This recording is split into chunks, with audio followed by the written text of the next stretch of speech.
Alrighty. So, last time on Ace Brigade, opening night of the Dragot Royal Theatre has arrived, and the group has proceeded to make a plan to capture Eden Moore, and to thwart the plans of Raven to murder the leader of the River Rats, Eden. Upon reaching the theater, they find that the lawkeeper, Marilyn, Johannes, has been assigned to security, much to her displeasure. The group discovers that they believe where Eden will be sitting, and they locate a hidden dagger in a side table near her booth. The group had an idea for what to do about this, but would require visiting the home of Ebis Blackthorn, and that is where we left off. Yep. I don't know if anybody decided. I think Pickles did mention to everybody that he was going. Yeah. I don't. Did anybody want to go with me on this terrible? Nash will. Okay. Yeah, Creek is gonna stay put as well. Okay. Nash has his own very stupid idea, as always. Scrag is not going with. Okay. Yeah. So yeah, Pickles and Nash will head over to the home of Evis Blackthorn, and does it look the same when we get there? When you get to, like, it is a door in a tree, basically. The way that you left it last, and you, like, get up and knock on the door. The little eye comes through the hole and looks down, closes, and you hear a click. Door opens, and there is a portal that you enter in. And you find, as you enter in, you have not been this way before, as you find yourself in, like, this hallway full of these statues of various different, like, heroic-looking people. And you see, like, the carbuncle that you met several times ago running through here, climbing up on the statues and swinging along. Okay. And you head through there, and then you find yourself in Ebis's little hut. Her main room here. Let me load that up. Creek's not here. She's in the over there. I would love to be here, but I am very much not here. Yeah. Yeah, I think Bastard is also gonna come with. And yeah, you find Ebis behind her desk, scribing away, and she looks up and goes, "Ah, there you are."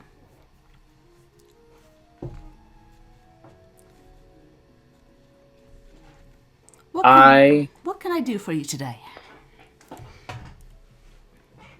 You were expecting me.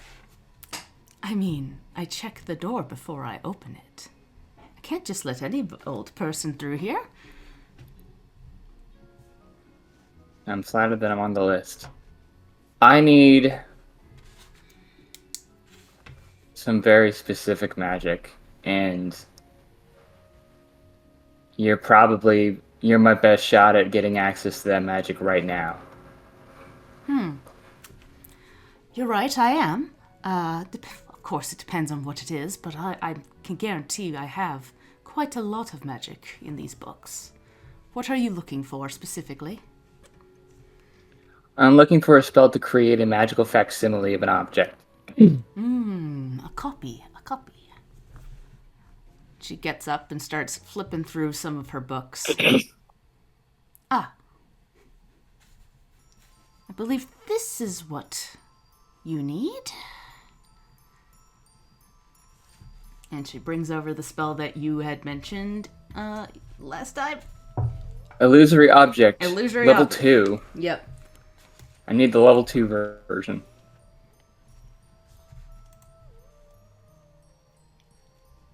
Pickles will look it over, and I'm assuming like it's pretty easy to recognize that this will do what I'm looking for. Yeah, I'm just pulling it up right now. Yeah, I can link it. Yeah, specifically we need the level 2 version because it needs to be tangible and make sounds, generate smells, and also the hour duration is important too. Yeah.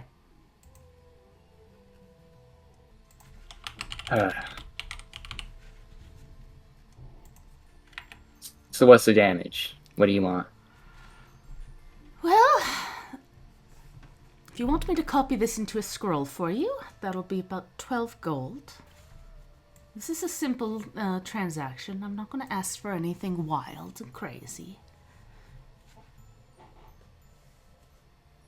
Can I get an additional version of the simpler version for my own purposes?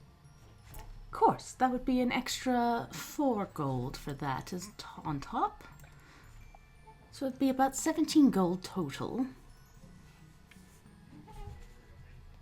17. And For the finder's fee as well, an extra gold on top. So 17. can I sense motive on her? Of course. My perception, I think. 18. 18. You can't get any, particulars off of her. She seems, a little distracted by her books, but that's about all you can get off of it.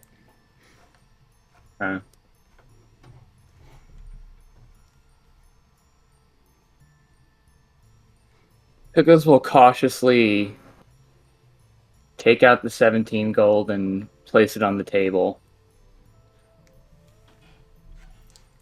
Thank you.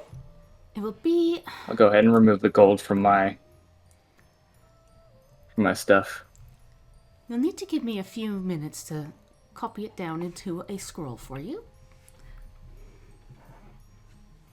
Okay. So yeah, we'll sit and wait.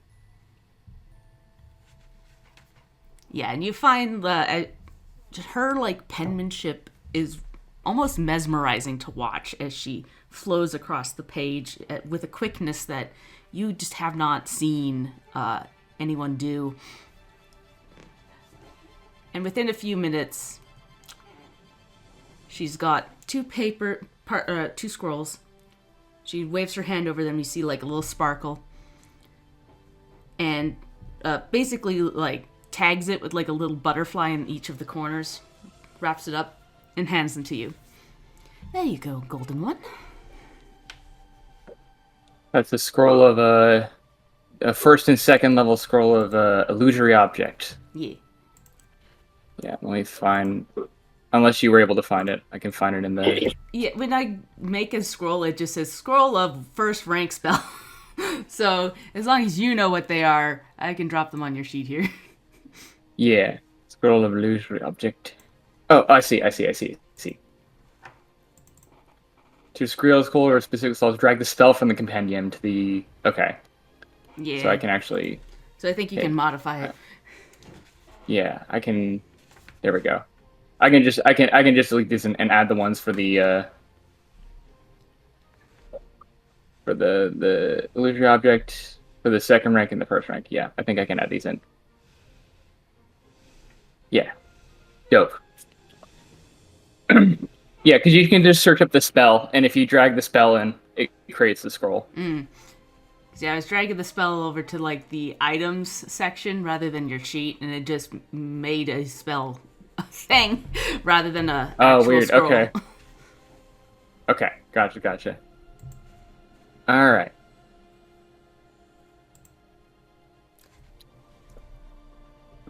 Now, Okay. is there anything else you need help with? She says, looking at Nash specifically. Oh, he kind of fidgets at that and looks a bit uncomfortable. But he says, I do have a request of my own. It is much more mundane and therefore perhaps even more strange. Hang on just a second, I'm sorry.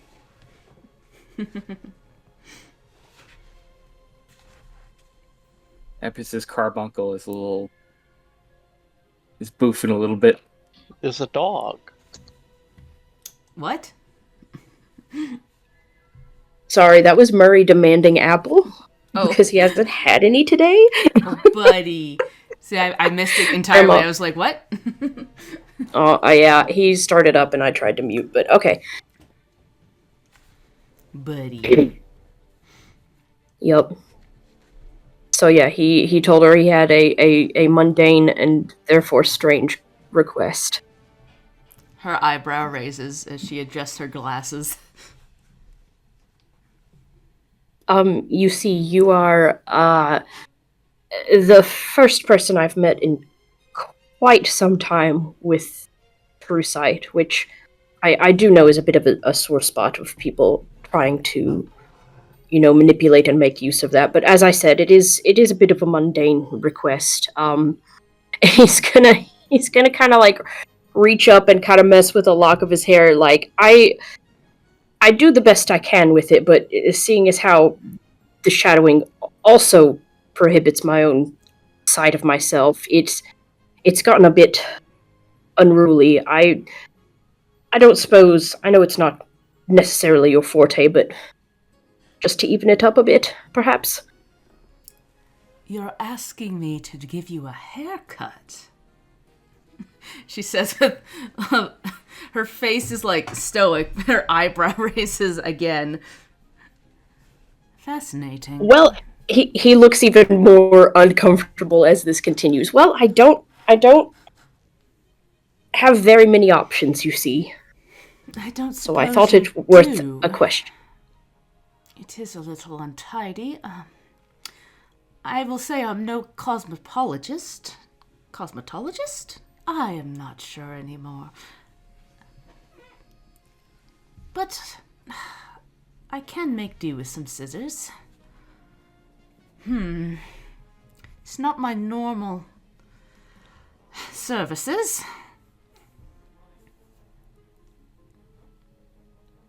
And she kind of looks down for a second and goes, all right, I'll do it if I get to keep the hair that I cut.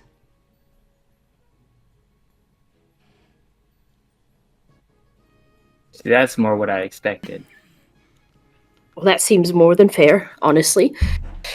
He still looks uncomfortable, but She glances down at Pickles and goes, as I said, giving out spells is my line of work. For everything else, gotta have a different pay.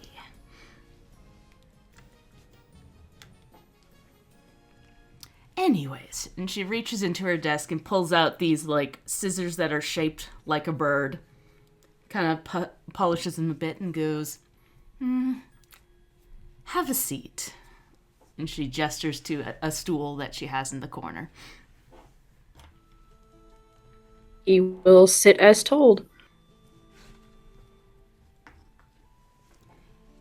And you hear the snip, snip, snip of your hair cutting as she gently, it really feels very delicate as she cuts around your hair. She isn't rough in the slightest as bits of it start to fall to the ground. As the hair, does fall, Pickles, you notice that as it sits there, the shadowing effect that is on Nash vanishes from the hair as it sits there. Huh. It's still black, but it looks like a normal black and not like Yeah. a voidish light cannot touch this black. Yeah, you can still, it still is black, but it's got, that shine that you would notice from hair. That just Gotcha. isn't possible with Nash's normal state. Mm-hmm. Pickles has nothing to contribute as far as haircuts is. Haircuts are. I don't think haircuts really are a thing where he comes from. Much. Yeah, goblins don't Just tend to like have someone long will hair. take a knife to it if it gets too long or in their eyes, but apart from that, Yeah. Which is what you've seen Nash do before, just with, varying success. Pickles, you do remember one goblin back home that would quote-unquote cut hair, but they would just get wigs and start chopping them and then sell the wigs. They were always atrocious, but they had the spirit. Good old Wiggly. Cut to Scrag wearing the worst Good. wig you've ever That's seen. all I wanted. Wiggly. There's actually an item in Pathfinder called a Wig of Holding. Yep. You can put stuff in Oh, it. no shit. Yeah. Cool. But yeah, sure enough, Ebis finishes off. It is definitely a little shorter, more even. I think this is about the extent of my abilities. If you want something more styled, you may need to have a picture.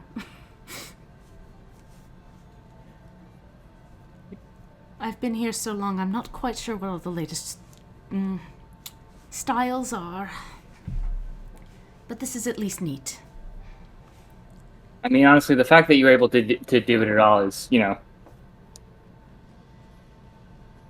Yes, and at the end of the day, the only person it truly matters to is me, but I do appreciate it all the same.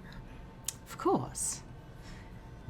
And she, does a little wave of her hand, and the hair that has fallen onto the ground collects into a little pile, and she floats up into a bottle, and she corks it. This will be useful, she says, as she puts it on the shelf.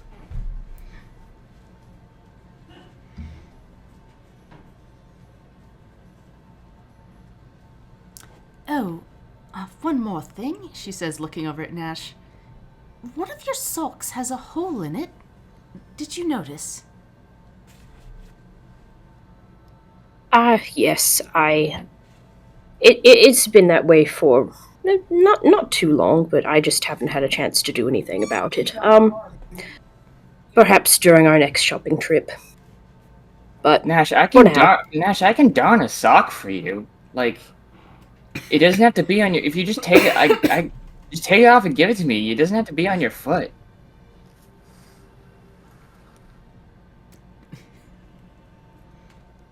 I How long would has that it I been had like another that? to. No, only about a week or so. If I had another to replace it with, then certainly. But we can get past this job for now. That sounds like sensory hell.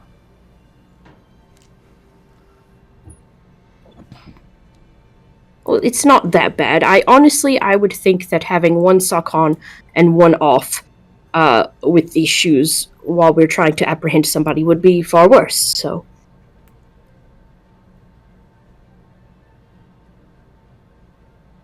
Nash, we need to We need to get you to start exercising some self-care, my man.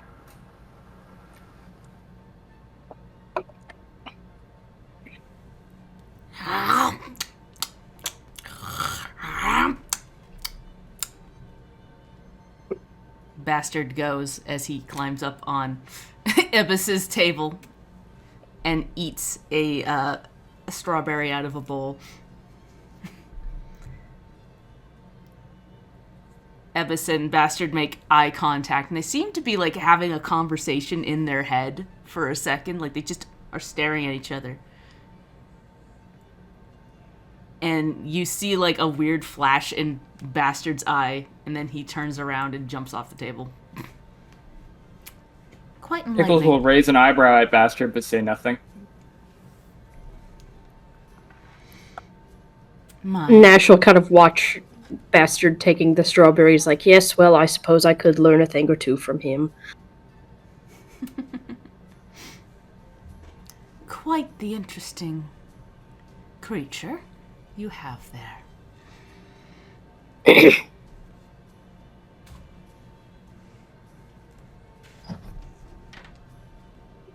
He's not for sale, if that's what you're asking. Oh, of course not. I couldn't dream of purchasing such a... No.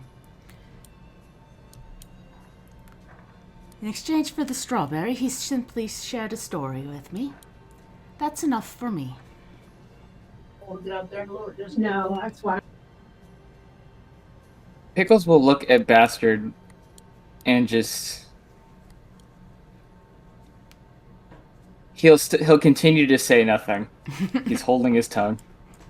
Well, I think we've had about as much fun as we can stand. Of course. Do come again if you have any other issues.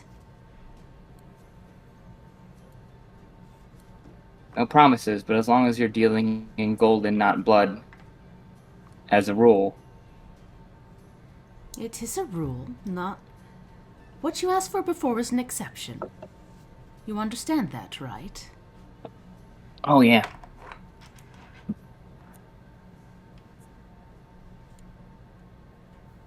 I know. But just because it was unusual wares doesn't mean that I'm not gonna balk at the payment. If you're going to be a wizard, you really must learn that not all of the spells out there are quite so pleasant to work with. You may need to get your blood on your own hands one day as well. Pickles will kind of nod and think about that, and I'll go, well, that may be true, but at least my blood's a price that at least my blood's something I can put a price on. My own blood's cheap. Other people's blood, that's a little bit too expensive for me right now. Just keep that in mind, that the price for magic may not always be what you're willing to pay. And she goes back to her books.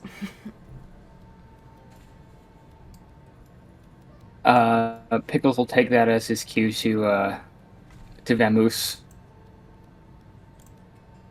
Kind of nodding to Nash to... Yeah, Nash will follow. As we're leaving, well, not until we actually get out of her house. Yeah. Pickles will say to Nash, you know, I think you'd be surprised. I think you should consider that there might be other people besides yourself who might care about your appearance and well-being. I can think of at least one other person who might be interested in knowing you got your hairs cut. You see one of his painted eyebrows kind of raise a bit, but then he just kind of shrugs and puts on a very a fake kind of lackadaisical look, like, I have no idea what you're talking about. I simply wanted to look presentable for the theater tonight. Fair enough, I'll leave it at that. But you, Pickles will turn to Bastard. What in the fuck did that possibly mean? Don't give me that.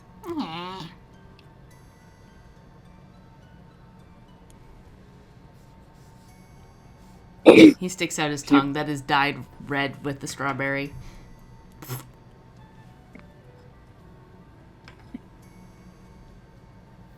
Motherfucker, if you have stories to share, I'm hurt and offended that I was not on the top of the list to be shared with. He squints at you and kind of like stomps his feet a bit and looks up at you.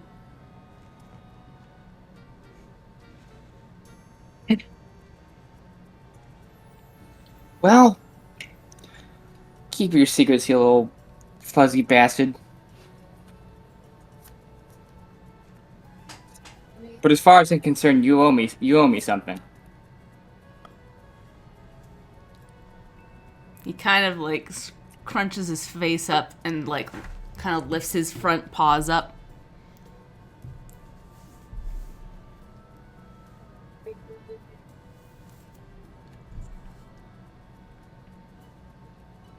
Pickles will just shake his head and continue on. And he'll look at Nash kind of like a wry smile, like, I can't take this guy anywhere. Can you believe this?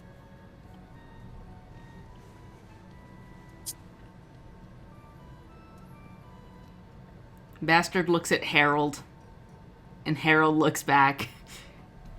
And Bastard just kind of shrugs the best he can as a badger and starts walking. He's shrugged before. Yeah. We've seen him shrug. The apathy contained within that little animal has been on display in the past. All right, let's go execute a terrible idea.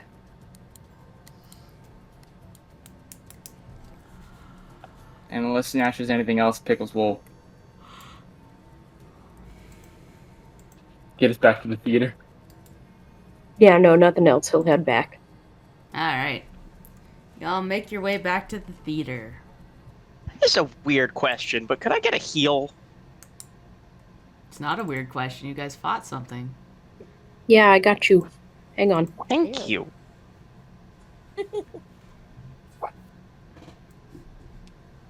Oh, I was gonna say,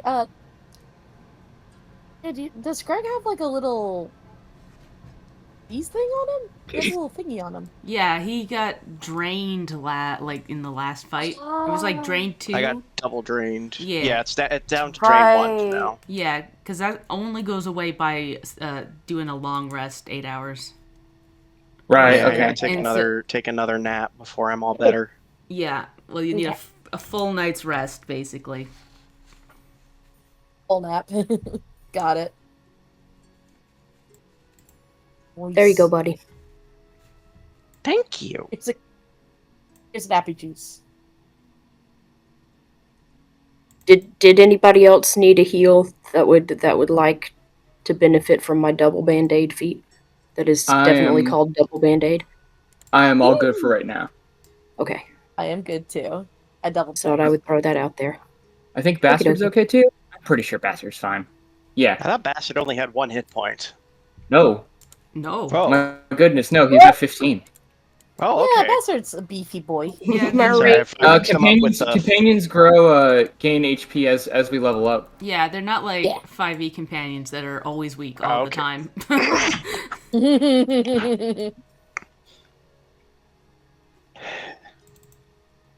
No comment, but yeah. And I'd like to, as we get in here, I can set unless anybody had anything else, I can set straight to work with what I was going to do. Because I didn't grab the dagger yet, but I'm going to now. Yeah. Creek's just chilling in the nice cushy seats and just vibing. Probably zoning out a little bit. Valid. Yeah. So yeah, I'm gonna go ahead and grab the dagger from the box. I'm gonna wait to cast the spell to actually like replace the dagger until closer to when the time starts. Just because I want to use the full to make take advantage of the full duration, because it has a duration of an hour. But beforehand, I think actually probably about the same time as I do that, just like so that the swap is pretty clean. I want to take the dagger itself, her magical dagger. Mm-hmm. Want to take it.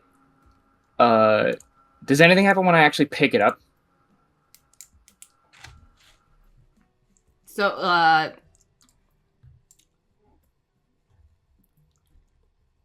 sorry, I thought you already had picked it up. Oh, had I? Yeah. It must not have been in my... I don't have it on my sheet or anything. Yeah, so it no, must not have... I don't think you... Like, I didn't make an item for it. I just... Gotcha. In the fiction, I assumed you had taken it. I think we had left it there, and then he later came up with this plan to go back and replace it. Right. Yes. Okay. So yeah, you pick up this dagger, and it has the sea design on it, and the rune carved into it, making it magical. Okay. What I'm gonna do then, and this is unless anybody else has anything else to do beforehand, this is what I want to do like right before the theater starts, so we can like if you're okay with it, we can like play with time if people need to do other prep beforehand. Yeah. But I'm going to take this dagger. I'm going to take out a feather that I have, and I'm going to use my feather token chest to create a chest. And that item has just fucking disappeared off of the damn thing. Oh no. Hold on. Feather token chest. Well, now it's a marvelous miniature, but Yeah, they changed a handful of stuff. yeah. So it creates a small wooden chest appears, immediately opens. I'm going to place the dagger inside of this chest. And I think that's the only thing I want to put in here. Unless there's anything else that we want to squirrel away at all. I was gonna say double checking too for like security stuff. For like the play. Allowed to bring in weapons? No, they indicated, at least the law keepers indicated that they don't really want weapons in here. Got it. That's not going to be a problem for Scrag. Yeah, he's got claws. Yeah. He's the law of the claw. That's fine Sounds for like Nash you should- too. All he has is his journal and his nice ink pen. His very nice ink pen. Okay, but if there's any other weapons that we want to store in here, if we want to store any, like... Yeah, we can do that. Yeah. Can I store my bow and arrow, please? My hunter's bow. Yes. Awesome, thank you. Don't know how to actually, Do you want me to actually, like, transfer all things over to that, or... I don't know if it even has a thing that I can transfer to. Yeah, we'll just keep a note of it. Yeah, I can... Oh, I can create, like, I can make, like, a wooden chest container. Ooh. Yeah, like a little inventory thing, kind of like our... Chest. Yeah, I can put it in the... Oh, no, I do not have permission to create that in the thingy. Oh. That might be okay, hold on. DM thing. Aha! I've created a chest in my inventory. Technology. Woo! Yay! Token chest. Okay. I've done this. Yeah. And now I can put an item. I'll just put a dagger item in here, I guess. Wow. If that's cool, Ian. Yeah. Yeah, I've got a dagger item here. And then I can put this in the party stash, I think. Can I? Can I put this in here? Yeah, okay, there we go. So, let's go. Ah, neat. Okay. I don't know if it will let us to actually put stuff in there, but it's got shit in there now. Oh, I see it. I think I've done this right. Oh wait, no, I haven't. Dagger is still in my fucking inventory. Yeah, it says item 0. Shoot. Okay. Can I put this in that chest? No. Dang it. Oh, what have I done? Oh. I don't know. Yeah, I'm not quite sure. Hey, I'll just make a note of my own shit. Yeah, there comes a point where the automation isn't really worth it. Yeah. Yeah, no worries. Yeah, let me take that shit back and I'll just delete that and we'll figure it out. Yeah. Okay, Yep. but please note that Creek does put her hunter's bow as well as some arrows into the chest. How many arrows do I have? Yeah. I will make a note of that. Thank you. Yeah. I have like 19 arrows. I'll put 10 arrows in there. Okay. Chest has the dagger, Creek's bow, and 10 arrows.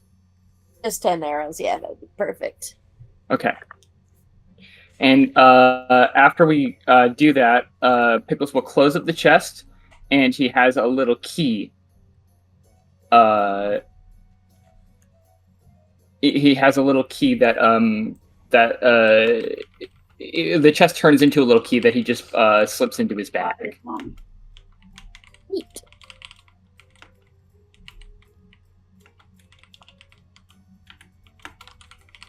So yeah, For the record, Vaz is just gonna have her her bladed scarf on her. Cool. Oh, hell yeah. okay, that's all that done, and then also we will dagger, and then I'll also be. They'd actually have a problem with my. They probably would have a problem with my fire staff too. I'd imagine. Yeah. Right? They know Okay. enough to know that's not a walking stick. All right. I probably will put the staff. I'll probably put the staff in the chest as well. Okay. And staff of fire. Okay. All right. And then once that's done, I'm going to go ahead and use the illusory object scroll to create an illusory duplicate of Eden Moore's dagger in her little chest here. And I don't have to concentrate on this at all. Well, no, I have to concentrate. But I don't have to sustain the spell. It's just Yeah. I'm concentrating on it. Yeah. Just means if you get knocked out, it will disappear. Yeah. But yeah, so the duration as a second rank spell, it will, like, you can pick it up and move it and rattle it, and it'll, rattle around in there. And it lasts for an hour. So yeah. That's that. All right. Did anybody have anything else they wanted to set up beforehand? I forget if Gertie's even allowed in the theater. You guys did a whole big thing where you basically got her put in as a service animal. There was a big conversation. That's right. There was an argument. Yep.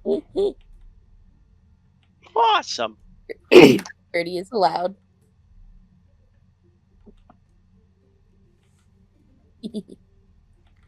Basically, I think the law keepers didn't want her in, but the troop was like, yeah, no, it's fine. By the end of it. Yeah. I am no longer asking.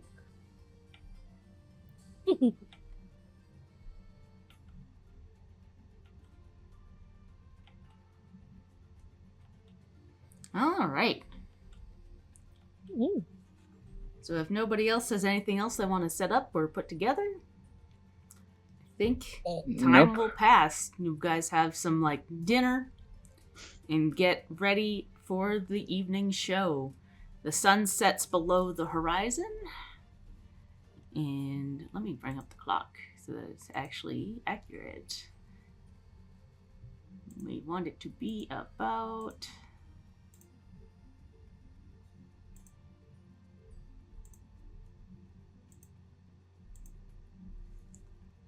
Ooh. We don't want the light that bad. Well, you know what? We'll do that, and then I'll just set up some lights on the break, because as everybody gets ready to go to the theater, we're going to have our break. Yay. Yippee! All good. Mm-hmm. There we go. Perfect. All right. So, as the night draws on and you all come to the theater, you see all kinds of people start to congregate and enter in. Everybody's hustling and bustling. You see all kinds of merchants, and you spot Gabriel in line with his tickets, his season passes that he always gets to the shows. You got the fast pass. You got the fast pass. And Excuse me, it's lightning lane now. You would know. Ciao. And that's after Magic Genie missile Plus, lane. so... Yeah, I forgot about Magic that too. Dane Lightning Lane. But yeah, you make your way in, and you start to head your way to your seat. You settle into your positions wherever you've decided to be. And you see that everybody's starting to get to their seats. People that you recognize from Olympia's party spattered throughout. You spot the guild heads sitting up in their big booth at the back there. You don't see Bernice, but you do see Mazon awkwardly sitting in his chair. He looks a little too stiff, a little out of place. And sitting next to him, you see the gnome, Thimblebee Spindlewass, who designed some outfits for you back ages ago now. About a week ago, probably a couple of weeks, probably a month back. Oh, yeah! And she is sitting, practically bouncing in her chair with her bright pink afro, looking like cotton candy being tossed around by a child. And next to her is Tobias Farbridge, who is talking to her with a big smile on his face. And next to him is, I don't think you've met this man before, but there is a dwarf who looks like he's from the east with a Eastern style shirt, and he doesn't have a beard, but he has a big smile on his face as he's looking over at the area. And of course, there is Vera Sartori, who sits down and plops her feet up on the edge. Of course, our problematic guildmaster. Yep. Big smile on her face as she sticks her hands behind her head and leans back. And you see the dwarf next to her kind of look over and roll his eyes. Annoyed, clearly. And as you all are keeping an eye on the other booth, you do spot Pavo, the prince, come in and sit down in one of the chairs. But in the other chair, you see a very tall-looking woman with red hair and a big floppy hat on her head. She is taking up as much of the seat as possible, and she looks like her body doesn't quite match the way that she's acting.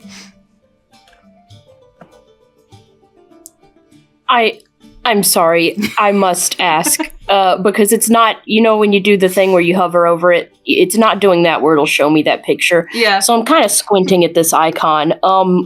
Would that be one Carmen Sandiego? Yeah, maybe a little bit. That's the only thing I Alright, could think sick. of that was close to the vision in my head. I kind of... That's so good. Honestly, full points. Full marks to Leanne. It's sometimes, Yeah, listen, absolutely. if there's a way to help people imagine... The one thing I learned from my stint is my DMing. Is if there's a good way to help people know what a character is like, is to pick a character that exists and say they're like that. Yeah, it's kind of a mix between Carmen Sandiego and Jessica Rabbit in that the hair is over one eye. Okay, yeah, I'm into it. Yeah, and she's got like it. a long red dress. We Good. found her. You've just described my ideal party. I do have one other question before we dive into the thick of this. Can we move Barry Batboy not into the orchestra pit? Oh, yes. Where's Barry? There he is. Alas, I still don't have control of him. Yeah, I was need gonna put to... Bastard next to Vaz. He's not technically your your... He's not my familiar. Yeah, but he does... Not technically. Not technically, but he is here, I suppose. Yeah. He's hiding in my coat. Everybody is getting settled and sitting down. And you see that the lights are beginning to dip. Vaz, I believe you are situated yourself behind the curtain. Yeah. And you would spot, probably from your vantage point, all of the booths, you see the woman come in, but on the other booth on the other side, you do see a red-skinned tiefling dwarf. He's got black hair that swoops back, and he's relaxing in his chair, and he makes direct eye contact with you. And for a second, you're like, oh no, he's just looking at the stage. He's not looking at me. But then he winks and then adjusts his vision back to the center of the stage. Oh no.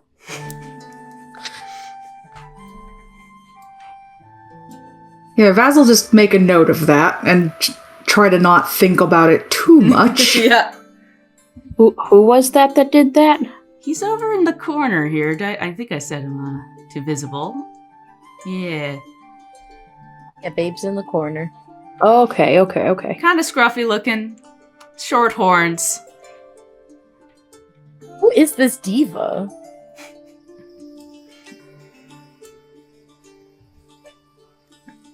And as the lights go off in the theater, the play begins to have the music swell as it begins. And as everybody's like settling in, the play begins, and it is so melodramatic. As you know that this is exactly the kind of performance that Ivan revels in putting on. Hermes comes out playing the Prince Elsrinth, and he sings about forbidden love to the elven princess Selenia. He's got fake armor, but armor that made to mimic the look of the Imperials. A little too spiky, a little dramatic. And it like fades into Carolina, who is dressed as this elven princess, and you can see like fake ears attached to her ears to make them a little more pointy. And she sings counterpoint to Hermes. And looking at the backdrop, it's like half this kind of desolate, almost spiky look, and the other half is this crystalline structure. And the music numbers are, in general, loud and full of intense dance sequences. And you catch that there's this older woman in the troupe that is playing the Empress Ophinia like a mustache-twirling villain, if they could have a mustache. She's wearing a crown that's too big for her head, and wearing way too much makeup. The play portrays her as just unreasonably vicious and a jealous mother who forbids her son from leaving the castle.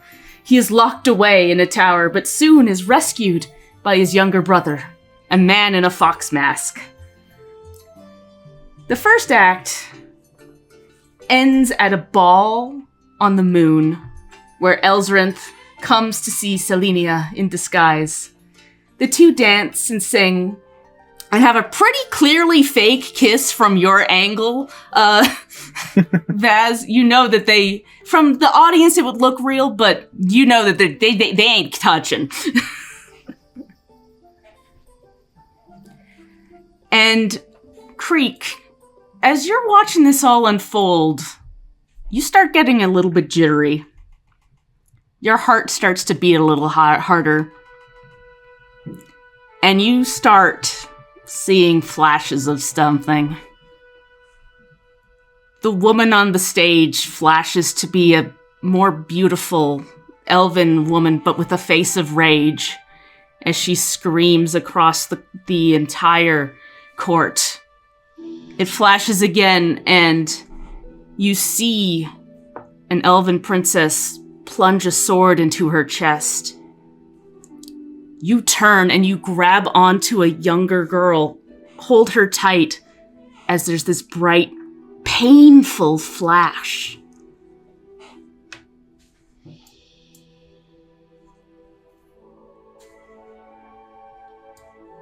And as we're about to get to the big dramatic part of the Act 1, you see something moving up in the rafters, everybody, because you're looking for it. Yeah, we've been scanning this whole time. What do you do now? I'm sitting next to Creek, right? Yes. Creek, how are you doing? What I notice how Creek is doing. Creek's doing bad. Yeah. Freak is both fidgeting as well as very stiffened. And you can see that she is just mesmerized by the stage, but it's not like she's staring at the stage. She looks like she's looking a miles away. Pickles will, just to kind of, if he sees Creek freaking out, he's going to pull out his timepiece, and kind of nudge it into Creek's hand, and Creek should be able to feel like there's an extremely regular ticking, and it makes a it has the timepiece is with every tick it vibrates a little bit because as all the mechanisms and stuff are whirring, and he just kind of gives that and kind of closes her hand around it and just says deep breaths. That actually really helps. Creek holds on to the timepiece tightly, and closes her eyes and does some deep breaths. When you're ready to get back here, we need your eyes.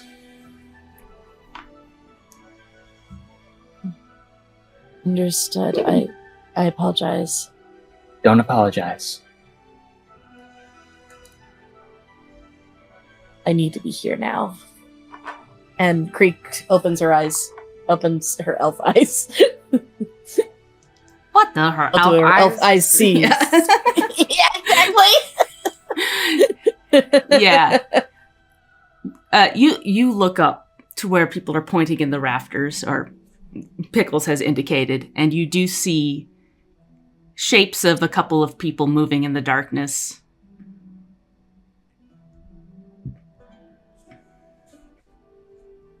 Can I do a perception check to get more of a clear picture? Yeah. Alright. Let me have my character sheet up, maybe. That might be a good idea.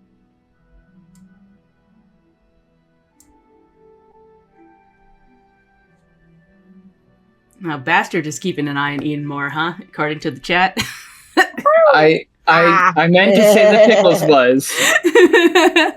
What I've seen, I'm assuming I didn't see much of anything from her, right? Yeah. Before this? Before this, no. Okay. She seemed to be sitting in place in her disguise. Assuming that's her. You're just assuming. Uh-oh. But yes, with an 18, 18. you kind of squint up and you see very clearly a couple of river rat thugs up there, as well as a tiefling woman and a halfling. And they seem to be making their way across the rafters towards where they could jump down to the booths. Mm-hmm. Did we establish a signal to be like, hey, think this shit's going down? I don't think we did. I don't know if we established a signal. I just knew we had plans, because I knew that. Was Nash gonna rush the stage? Was Nash gonna get moving after the play started? I feel like we talked about that, but I don't know if we had anything that if he would just go, or if there's something that would trigger him moving. Yeah. We didn't set up a signal of any kind or whatever, but he was kind of down just like in the house, so that if something did happen while the play was going on and the lights were still out in the house, he could move a little more stealthily. Gotcha. On account of him being all shadowed and stuff. And the river rats are going towards the boxes. Yeah, though You would also now spot, Creek, that a couple have stayed about midway through the banisters where the chandelier hangs. Up that Is, bad boy. We established last time that Gertie had Eden more scent. Yeah. Is Gertie able to pick up Eden more scent in the theater? What do you smell, girl? Lots of I'm gonna- smells. Perfume. No, it's a scent-free environment, but they brought in scents anyways. No. Damn it. Can I have Gertie still roll survival, or Yeah. or wait, is it survival or Think why so. is Gertie not trained? Is it survival or perception? Probably perception. Is she trained in perception? Yes, she's trained in perception. I'm just shocked she's not trained in survival. In She's survi- a Yes. dinosaur. I would guess that sense are perception. I'm gonna hero point that. Go for it. There we go. There Hell we go. yeah. 23. Yeah, she Oh. scratches her nose a little bit. I think smell weird wet. Let's go towards the weird wet Gertie. Yeah, do we want to have Nash and... well, no, Nash was going to stay on the floor. Should we... Mm-hmm. Yeah, well, why don't we have Pickles and Scrag maybe start moving towards the box? Okay. Yeah, well, where is Gertie leading us? She starts heading towards the box. Okay. My thought is we want to be on the outside of the box if she does a runner. Mm-hmm. Mm-hmm. Yeah, so let's... We'll say the stairs are like here that lead up to the box, Okay. and she like pops herself down there. Pickles will also give sort of a signal to Bastard just to kind of indicate to Vaz that something's going down. Although Vaz, I'm sure, can see the guys in the banister, in the rafters and stuff. Yeah.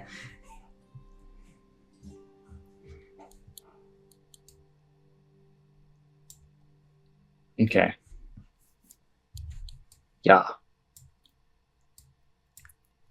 And it's at this point, I believe, you get up to the box. People are spotting things moving, and the crescendo of the first act is like the orchestra's loud, everybody's dancing, and you hear a snap. Oh, fuck. Oh. And you hear someone scream as the chandelier begins to fall. People are starting to run, starting to panic. As there's a smash, people are like...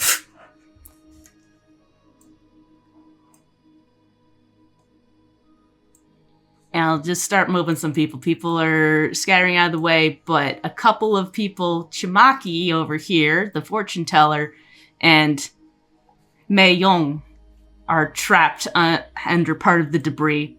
And Mir rushes over. He starts trying to pull people out. There's some lawkeepers also rushing to help. Gabrielle stands off to the side. And a few people are starting to book it.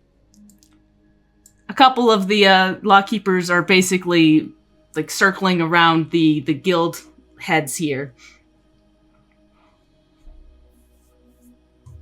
Nash will also head up to try to help. Okay. I'm just Vaz is gonna go over towards Hermes and Carolina and just sort of like try and get them like off the stage away from everything. And she's also gonna go ahead and pull out her scarf, her bladed scarf, so that way she can use it if need be.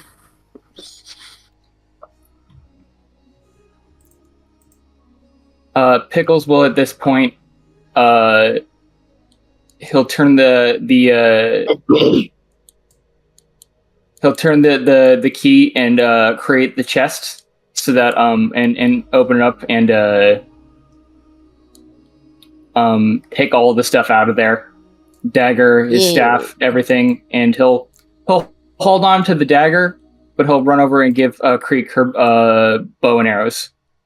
Thank you. Yeah, and Screg will obviously get everything out as well that he put in there. Okay. And then I guess maybe we'll return to watching the box where Eden is. What are the people in the rafters doing? So you spot at this point Raven and Fleetfoot like leap down onto the area here. I'm gonna get Fleetfoot. They have Gertie, can you... weapons drawn and go. You can hear from down here, Eden, it's time to meet your maker. I was really enjoying this show. And the woman gets up and she goes to reach in the drawer. Pavo sits back, clearly not interested in this apparent assassination attempt. That's very funny. And do I have any band-aids? Pavo does not care. He sure does not. Pavo's good out here. Pavo's good. Yeah. Some of the other like river rats that you spotted above are starting to leap down now and like causing a bit of havoc to keep everybody else distracted and off of Raven and Fleetfoot. What are you guys doing?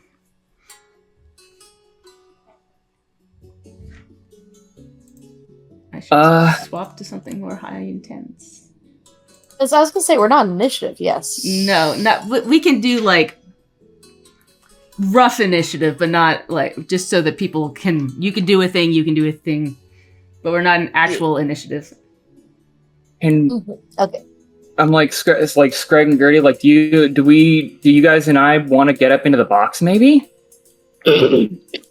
Yes. I'm done with the box. Let's go kill that Eden lady. I mean, capture, whatever. Let's just stop her from killing anyone. Screg is a little bit confused, honestly. Valid. Wait, oops, I didn't bang. Anyways, let's get up there. Yeah. Yeah, So we're gonna get up into the box.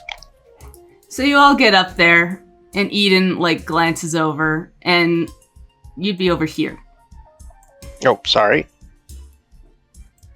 The other box is where the guild leaders are. We'll move Oh, Gertie. Carmen Sandiego is he? Okay. Yep.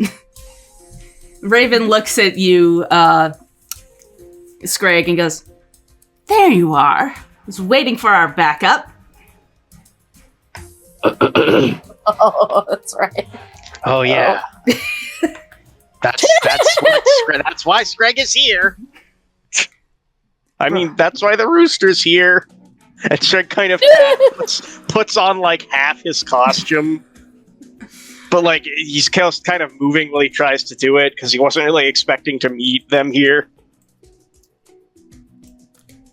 And the redhead woman walks up, or stands up, adjusts her hat, looks at the chaos, and takes the hat off and sits it on her chair. And her entire body just shifts and changes into the hulking, massive form of Eden Moore, if I can find her on this. There she is. Yeah. She's got the eye patch, the pirate outfit. She looks at you all and goes, "You're really gonna ruin my night tonight?" You're a wanted criminal, yes. And so are they. And she looks at Raven and goes, "Raven, You really want to test me tonight? We will not stand while you ruin our guild with such things. Really, slavery? I'm all good with carting in Thotzarella, but slaves? And Eden just rolls her eyes and goes and grabs the dagger out of the area and finds that it is illusionary.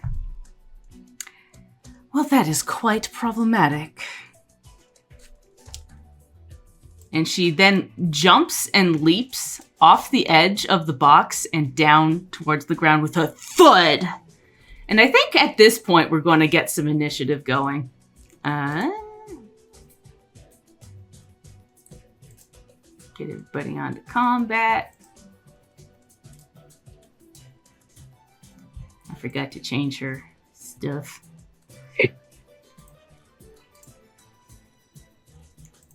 Oh, not invisible. I meant to hit combat instead. Combat time.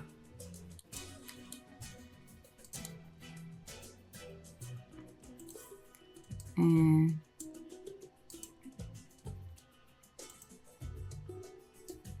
Oh my god, Nash. Nash is rocking it tonight. I'm sorry. It's okay. I'm still figuring stuff out. Oh damn, Nash. Pop off, King. Now, say for like the sake of what's going on around, there are river rats kind of causing a little chaos. People are running, but the law keepers are basically keeping tails of them and keeping an eye on the guild leaders, leaving you open for. I thought I hit that right button, but I guess it didn't roll the initiative for everybody. There we go. As Eden just hits the ground with a big thud. Begin encounter. Nash, it is your turn. Okay. Nash is up here helping, hang on, I can't read it. May Young Yeah. was, She's trapped under the, Yeah, under the chandelier. Oh, hello! Please! Ow! Ow, my ankle!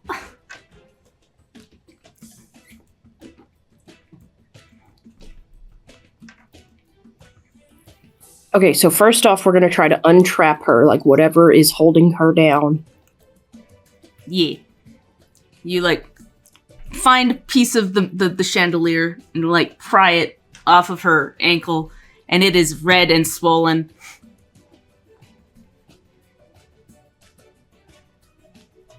And you manage to pull her out from under there.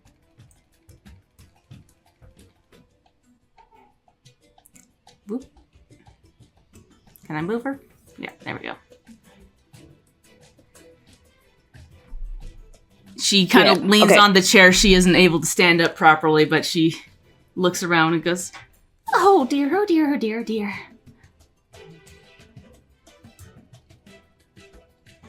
Okay, so that sounds like an interact and a move, and I am gonna attempt to bandage her up a little bit. All right, go for it. So let's see here. We're gonna keep this a DC 15 because I ain't got time to fish for. Okay. Oh, and we got a crit anyway. I forgot how much I get to add to that. Yeah, you get quite a bit. Okay. So then that is. I gotta find the right one. There we go. I don't know like how we're dealing with hit points for these NPCs, but there it goes. It's a real good bandage. Yeah, so you get bandage her pretty well. Put a little splint on it, there. And she starts hobbling out. Thank you. Okay, then that would be my turn. Yeah, and at this point, Fleetfoot also leaps off and tries to get into Eden's face. I'm not even going to roll for him, but he's going to like try and hit a dagger into her side, and she knocks it away, picks up that dagger, and stabs him in the chest, and he stumbles back. injured. Just for the fiction of it. Because I don't really want to actually have them in the fight that much. Creek. Eden Moore's landed right in front of you, basically, and stabs a man. I'm trying to see where she fucking is. Where is she? Oh, wait, no, there she is. Okay. she's in the dark. I'm an idiot. She's labeled Yeah. as ship captain because I didn't change her token defaults. I'm sorry. No, you're good. Can I do that now? Let me just fix that. Thanks. No worries. I feel I'm my brain broken and Garbo. Oh, good. There we go. Should show up now. Also, does Creek have a license to kill? Are we trying to capture Eden more, or more like let's just fucking kill her? I think at this point we have a good amount of hit points before we have to worry about that. Yeah. Okay, cool. Because definitely Creek is gonna maybe. Oh yeah, she's gonna target the hunter's mark on Eden Moore. Yeah. Oh, I would assume yes, I did equip my bow. Okay, perfect. I'm gonna go ahead and strike. Oh, Yeah. that fucking sucks. Yeah, it goes wide and hits into the wall. She smirks It's at dark in you. here. Even though I have dark vision, it's dark in here. Alright. We're gonna try one more time. Ye- Oh, there we go. Oh, what? Oh, shit. She, it whips right by her hair and she smirks. Pulls out a cigar, girl. sticks it in her mouth. You gotta aim better than that. Okay, damn, she a baddie, though. Scrag. Game recognized game.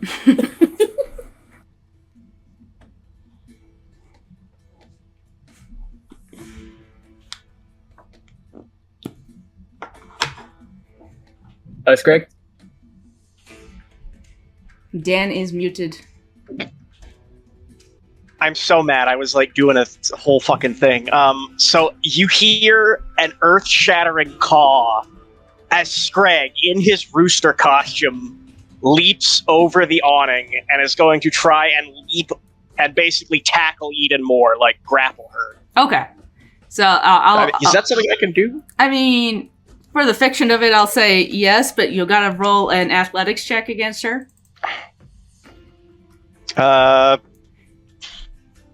Okay.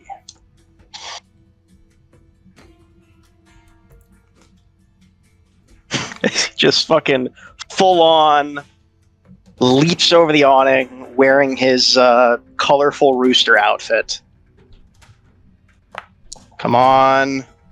That's not good. No. She catches you by the neck mid landing and she tosses you onto the ground.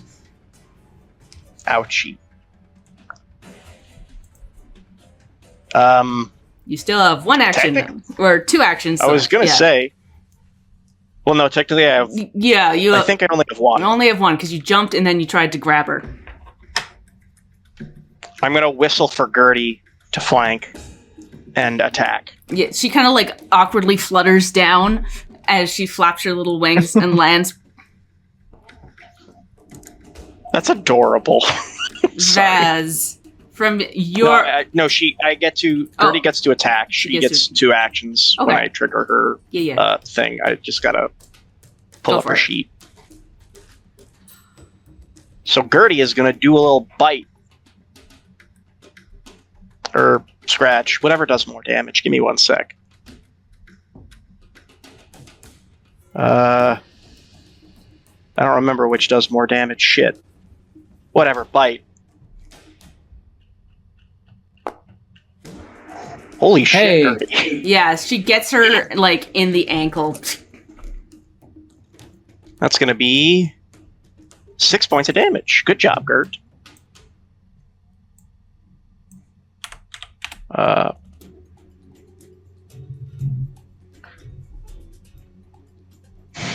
right, now it is Vaz's turn.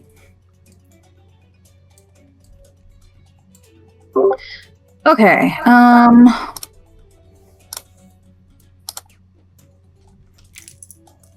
think she's going to turn to Hermes and Carolina and tell them, get backstage, get hidden, stay safe.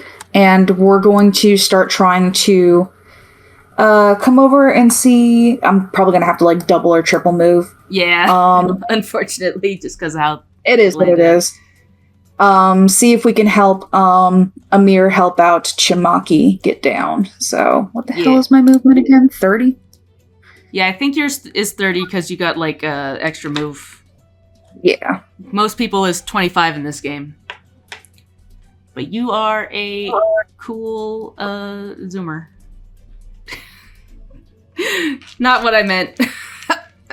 You go fast. But yeah, Hermes, like, as you run off, goes, be safe! And he rushes off with Carolina. As she, like, scoops up the costume dress and, like, tries to go as fast as she can.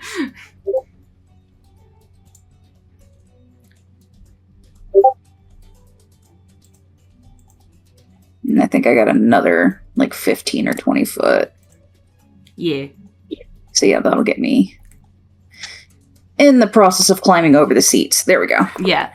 And Amir is, like, trying to, like, lighten the load with, like, a little bit of magic, and he can't quite get it because his magic is not very strong. And he looks over and goes, her leg is stuck! Alright, stay there, I'm on my way, and just begin to do the over-the-seat scrambling stuff, and that's gonna be Vaz's turn. Yeah. And now it is Eden Moore's turn. She looks... Good luck, y'all.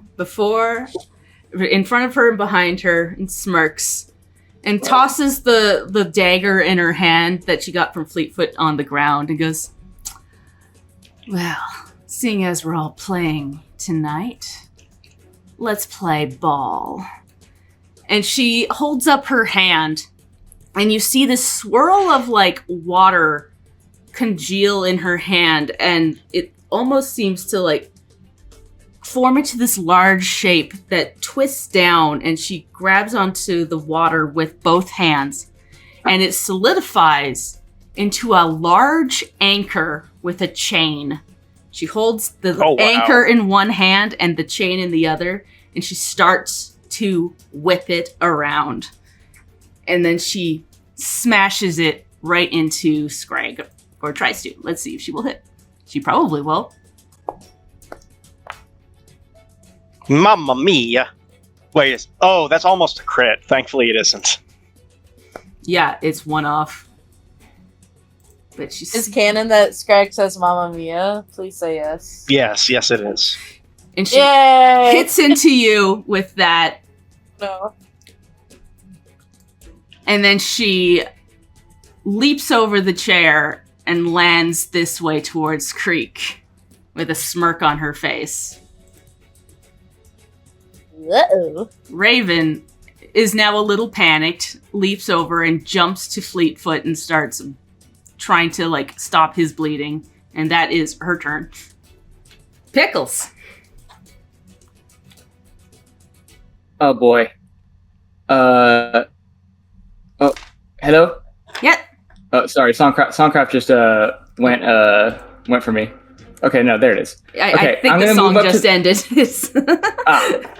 I'm gonna move up here to the edge, and I'm going to at the top of my lungs. First, I'm gonna say, "Johannes, get in here! Hey, Eden, looking for this?" And he'll hold up. He'll sort of take the dagger from her out of his coat and sort of brandish it and then put it back in. Well, you'll have to come get it.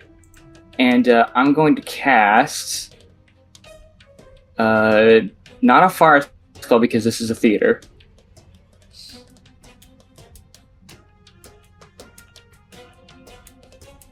And I'm going to attempt to electric arc at her. All right. So cast this.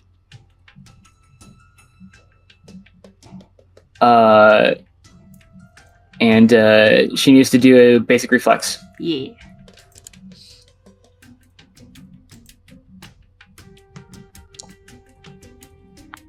Okay. So that's half damage. Yep. She leaps out of the way. But she still takes 5. Yeah, she takes 5 of that damage. Okay. And kind of like So sparks off her like shoulder, sizzling a bit. Okay. And I did move to get up to the edge there. Yep. Okay. So that's me done for now. Yeah. Nash. Okay, so we still have Chimaki trapped under the Yeah. chandelier, right? Yeah. Actually, now that it's the top of the Okay. round, I'm going to move a couple more people out of the way that would be wandering around. That would be exiting out of here to not clutter the map. Mei Young will move over here. Get everybody to safety. Or as safe as they can be.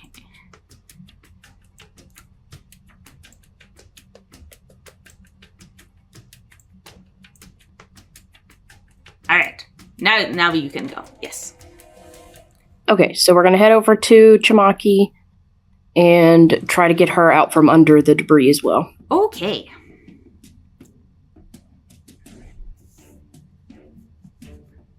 You've got help from Amir, so I'll say you got like a +2. Okie dokie. So does this need to be what am I looking? Athletics? Yeah. Okay. Let me see if it's still not doing the thing with the pop-up where I can. Okay, so 18. 18. I don't know why it's not giving me the little pop-up anymore, but whatever. Yeah, I'll look into it. But yeah, It's not a big deal. So yeah, with a +2, that's 18 then. yeah. And so, yeah, you get her foot unstuck and she comes out. I wish I could have foreseen that. Oh boy.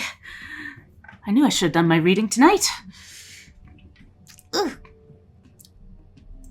All right, let's get out of here, Amir says and he kind of like ushers her this way. And what else do you do?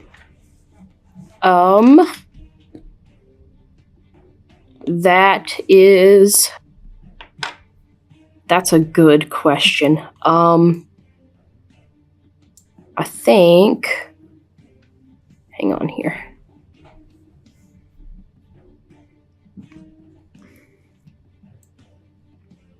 There we go. That's what I'm after. Okay. Okay, so about right there. Okay. Try to remember that here in a second. He'll just quickly look over to Vaz like, Hermes and the other, are they safe? Yes, I sent them backstage. And he'll give a nod and he's going to start. Do chairs count as difficult terrain? I'd say yes, because you have to climb over them. Yeah, okay. Hang on here.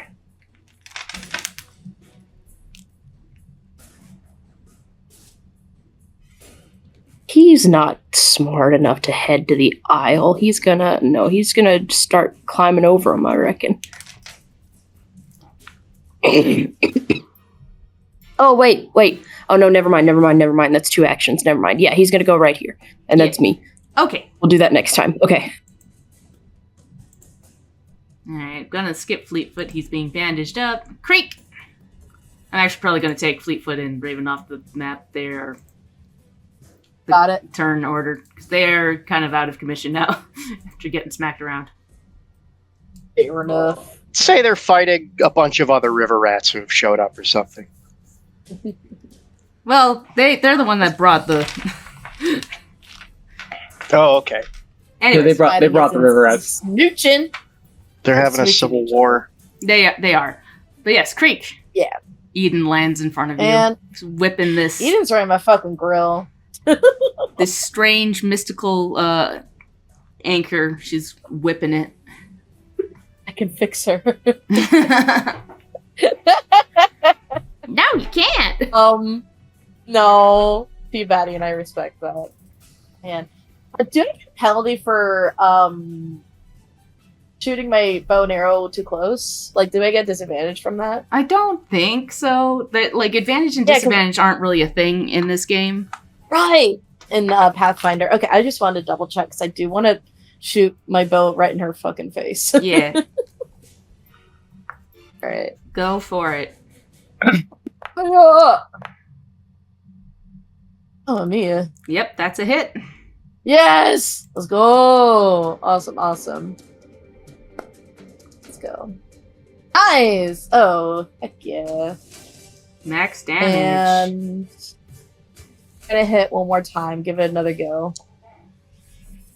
Oh. Yeah, Yep. The one like lands into her side, and this one she grabs out of the air and snaps it and throws it. It's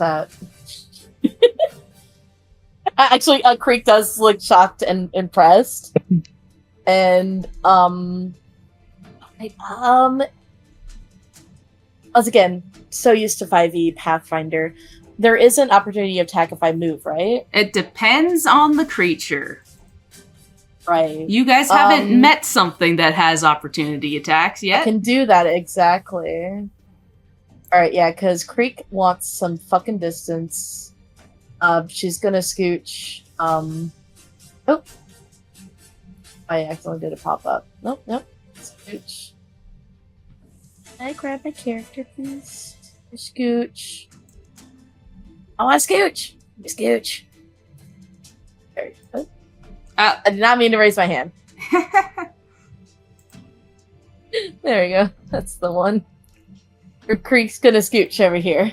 Unfortunately, this is one of the few creatures with opportunity attack. Back! Leanne, how dare you? Yeah. Occam's razor, that shit. Yep. Or, no, Chekhov's gun. Occam's the gun. story, it will... it'll happen. Okay. Lay it on me. Yeah, she smashes this right into you. Yeah. That's fine. I could take some chip damage. I was gonna say, if, for flavor text, it hit Creek in the face, and she spits out a little blood, and then she just, glares at her and smirks. Nice. Alright. The turn. It is Scragg's turn. If Scrag can kill a river drake, Scrag can kill a river rat. And I am going to... I have to use an action to sidle on up to her. I'm going to use another one to command Gertie to flank. And I'm actually not gonna attack this turn because I don't have the moves for it. I'm gonna hunt prey. Cool. Which I'm realizing I should have done last turn. Oh well. But now Gertie can attack.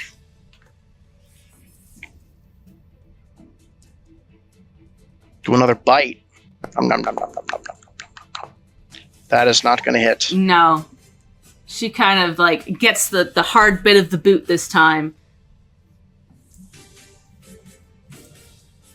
Vaz.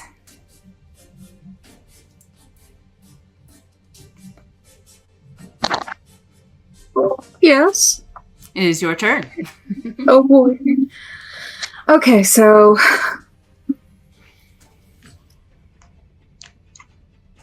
we got everybody out from under the chandelier. And everybody's fighting over here.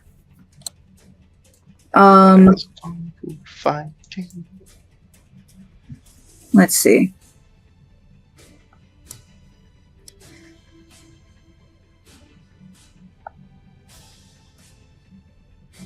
There was something I thought about doing. I just need to check the range on it.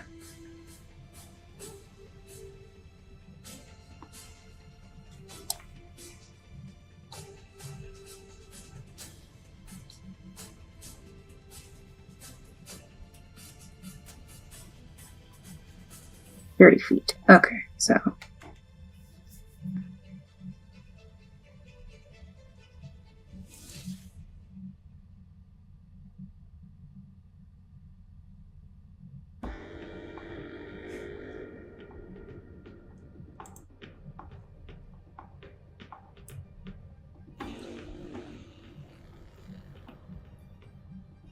Sorry, I'm doing math. All good.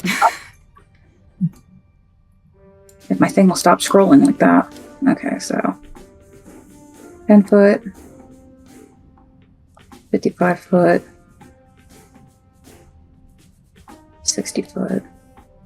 Oh, perfect.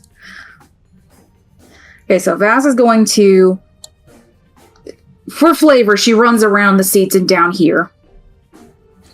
And then I still have Pickles' cantrip deck with all the different cards. Yeah. So I'm going to try and use Tanglefoot. Ooh. A vine appears from thin air, flicking from your hand and lashing itself to a target. Attempt a spell attack roll against the target. How do I do a spell attack roll? I think the cantrip deck has a specific, like it's like it's always a certain, spell attack modifier +5 DC 15. Okay, so do I just roll a d20 add 5? Yeah. Okay.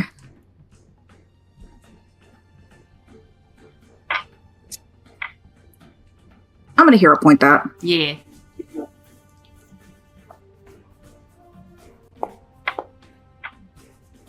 So 17, I guess. And what is this against? Her, probably her will.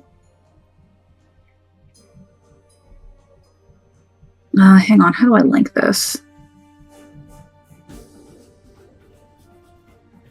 I would also, if it's an attack, I would contribute a hero point to that to get a little better.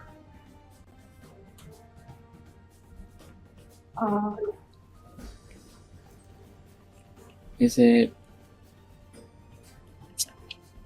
It's Tanglevine, right? Defense is AC, sorry. Yeah, Tanglevine. Oh, versus her AC. Yeah, Yeah. Yeah, then unfortunately I think that's that we no. hit with like a 25, so. Okay, well, I tried. Yep. I will say, like, the tangled vines start to, like, form around her, and then they start to, like, bloat with some strange kind of water that they kind of burst onto the ground. And Eden kind of turns to you and gives you a big smirk. And what of it?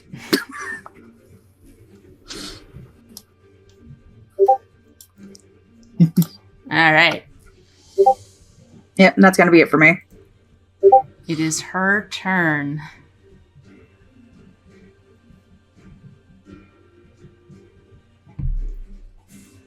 So, Scrag and Gertie, you notice as she's whipping this anchor around, water starts to form around her as it starts to bubble up and kind of into this blob. And then it's like starts shooting out across the area.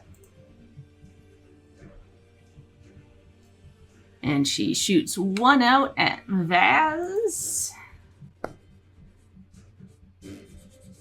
And that's a miss. And she shoots the second one out at Scrag's face. 22. Does a 22 hit you? Yes. Okay. Because I didn't have you targeted when I hit. This blast of water hits you in the face. Good lord! Yeah.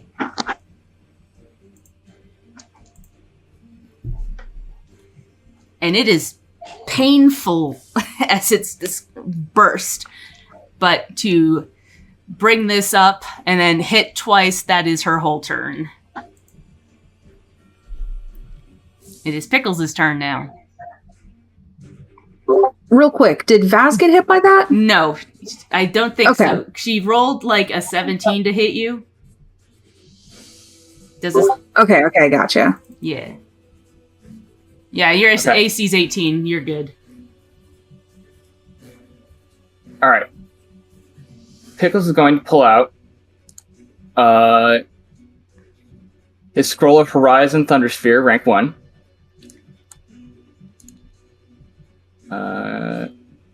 Which I have 3 of still. And I'm going to cast the 3 action version of it. All right. So I need to do an attack against her.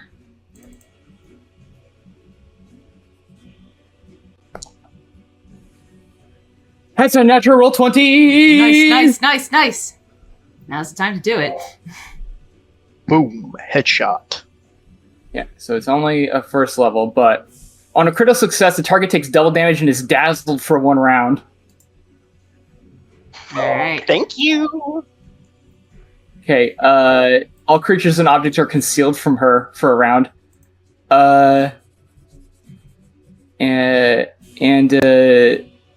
So yeah, she's just gonna take the damage, and she's just gonna take double this. 16 damage. Yeah. It like blasts her one good eye as she yells and covers it. Johannes, sometime today. And you hear from the the main booth, it goes, "We are looking after the guild heads." There's a big angry lady with an anchor of water. I think that might be the higher priority. And that's your turn. Vera can handle herself. That's my turn. Yeah. It is Nash. Your turn.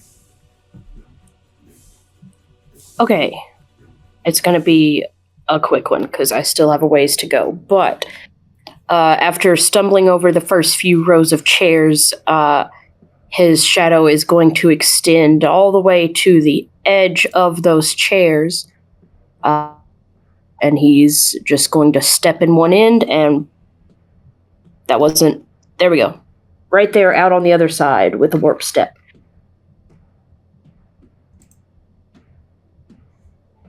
Which he had just enough speed to be able to do through difficult terrain. All right. And that's 2 actions, and for the last one, we are going to go ahead and pull out that very, very fancy pin of his. Okie dokie, and that'll be him. All right. Creek. Oh. Hey, Scrag, how you doing, bud? Poorly. Oh, no. Oh, dear. Is it easier to shoot or attack someone who's dazzled? I don't know how that works. No, they just... No, they just have a harder time to hit. Yeah. Okay. People are Oh, concealed. so more of like a stun. She must succeed Paralyzed. a DC 5 flat check to hit you. Okay. I'm still gonna smack her. Oh. Fucking shit, dude. I'll give you a hero point. I still have a hero point. No, I got a hero point. I'll actually use my hero point. Okay. I still got mine. My goodness. Oh no. Holy cazzoli, dude! Yeah, you're like fumbling with your arrows. It just isn't working. The stress is real. Alright. We're gonna go for one more with the...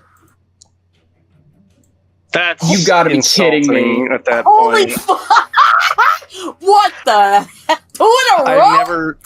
So, Oh my Creek, God. you're trying to shoot, and like your brain keeps going back to the play, and the face of a crying elven princess in your arms just keeps flashing and flashing, and you can't get it out of your head. Yeah, it's just like, that's like almost all she sees, and she's like fumbling, trying to get the arrow to knock into the the bow, and just like she keeps dropping an arrow, and it's just she's overwhelmed.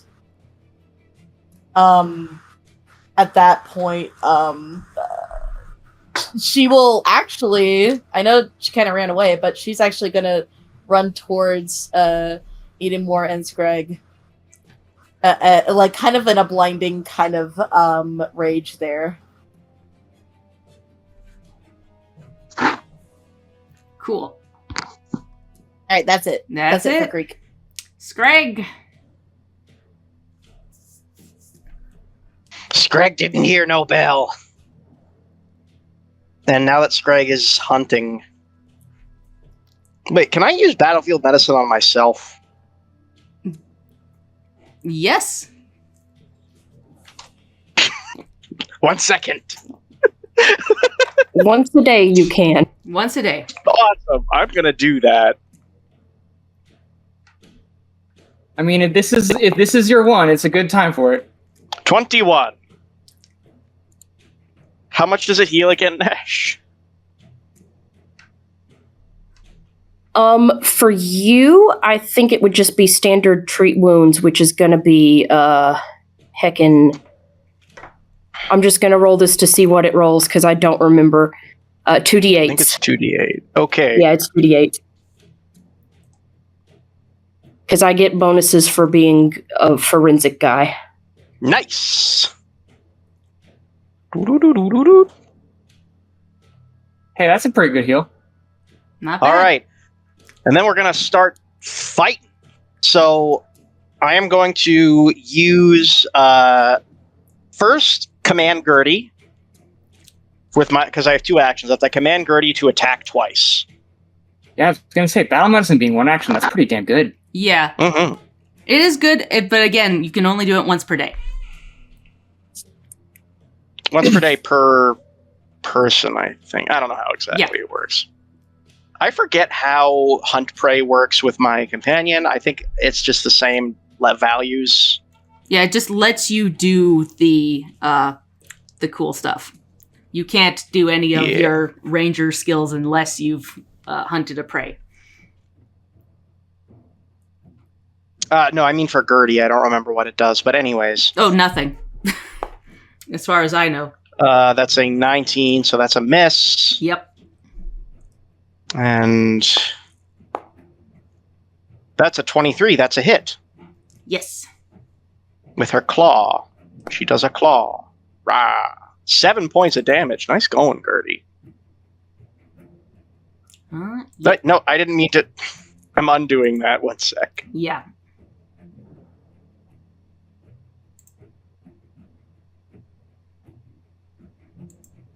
Sorry about that. And then Scrag is going to twin strike and attack with his claws twice. Okay.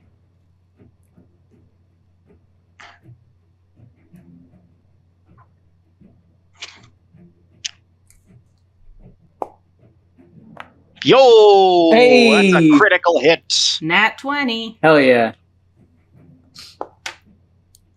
10 points of damage. All right. As Scrag rakes his claws across Eden's, I don't know, chest, neck, face area. Let's, it's a raking break attack. Yeah. The rooster claws! And that's a 21 to hit on my second attack, which I think does it. Yep, that's So a that hit. is another 8 points of damage. All right. Screg hits back. And he strikes a stance in his rooster costume. And then he goes, caw! Okay. Vax, it's your turn. Okay.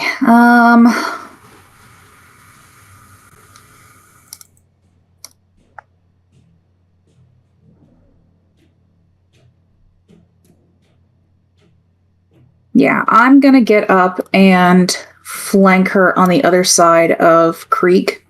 And that's gonna take 2 movements, I think. I've already got my bladed scarf out. We have you surrounded. So, I believe I have her targeted. Let me go ahead and...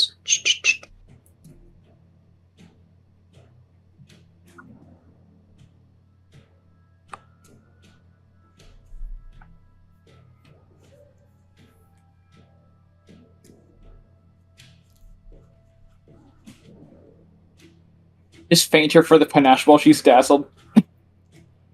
The thing is it only lasts until... Oh, the end of my next turn, not the start of my next turn. Yeah. Yeah, Okay, then, yeah. Plus, you can see the panache, which I think panache just lasts like the rest of the encounter until you use it, right? Yeah. So yeah, let's go ahead and attempt a deception check. So, I don't know why I closed my character sheet.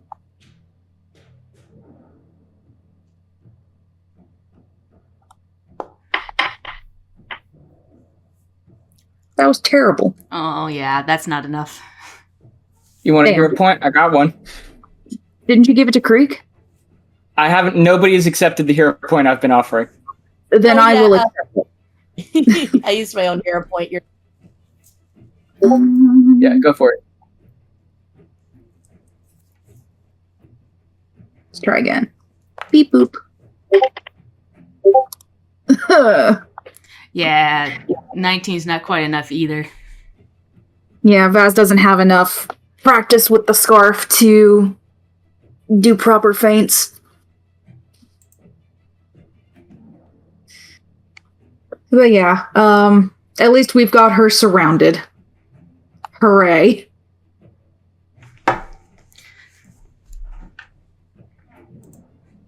Dazzled and surrounded, she lets out a loud yell as she starts whipping that anchor and she basically flings it all around her to hit all 4 of you. Yeah. With Shelves with called a, it. Yeah, with a whirlwind attack.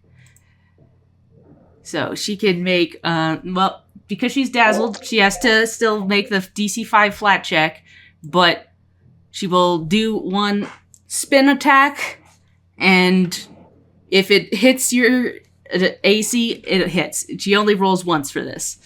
So I'm just going to roll the D20 for the concealed check. Come on, big money. Or low money, I guess. No, whammies, Oh. many whammies. No! Oh no! Yep. So that completely succeeds. All right. Does a 26 hit all of you? Yes. Yeah.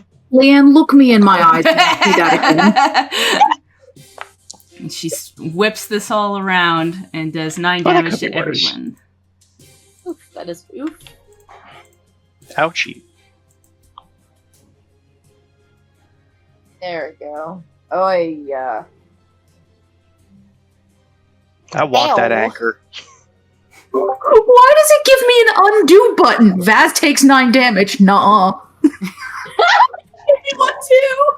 Yeah, that's just in case I make a misclick, but everybody takes the damage. Actually, no. Well, then you don't get to play if if you're not playing by my rules. Okay, yes, ma'am.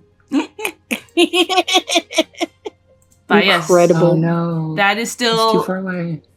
her 3 actions to do the whirlwind. So Pickles. Oh. Okay. Unfortunately, Nash is too far away for what I want to do. He trying. Okay.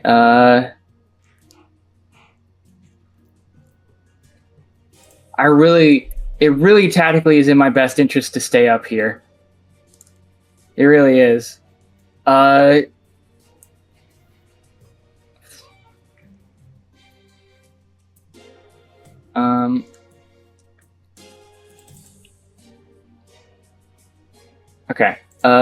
First thing I'm gonna do is I'm gonna cast Shield on myself. And then I'm gonna attack her with... I'm gonna pull out... I'm gonna go into my spellbook. I'm gonna flip to a new page. And Pickles is going to sort of draw this sort of this crackling arcane energy from his spellbook, almost like he's pulling something out of pulling something up out of like a box.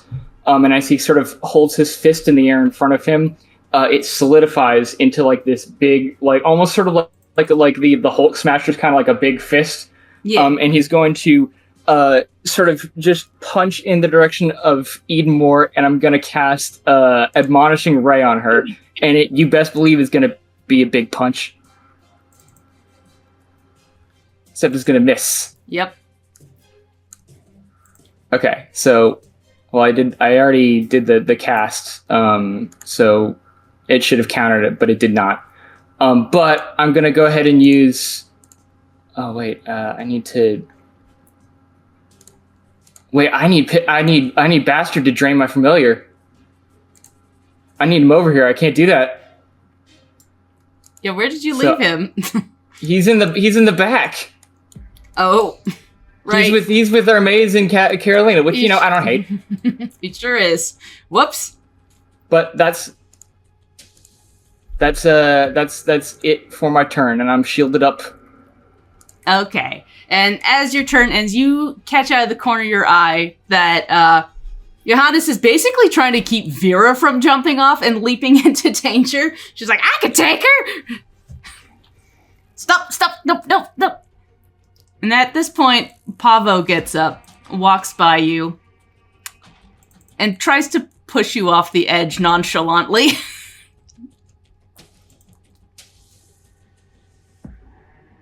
And pushes you off the edge, Pickles. That's a okay, big so number. quick question. Yeah. Quick question. Yeah. So, Schadenfreude is triggered by critically failing a save against a throw against a foe's effect. Yep. I'm not sure if an athletics check is an effect. Yeah. I don't contest this at all, right? Yeah. No, you don't contest it. It is okay. If it beats your fortitude save. And I'm pretty sure fair enough. 39 does. 39 does in fact beat my fortitude save. Yeah, critically fail a saving throw against a foe's effect. Yeah, so this Schadenfreude wouldn't activate here. Wait, okay. Gotcha, no worries. Yeah, but you just as he pushes me off, Pickles goes, "You rat bastard." Yep, and you take some fall damage.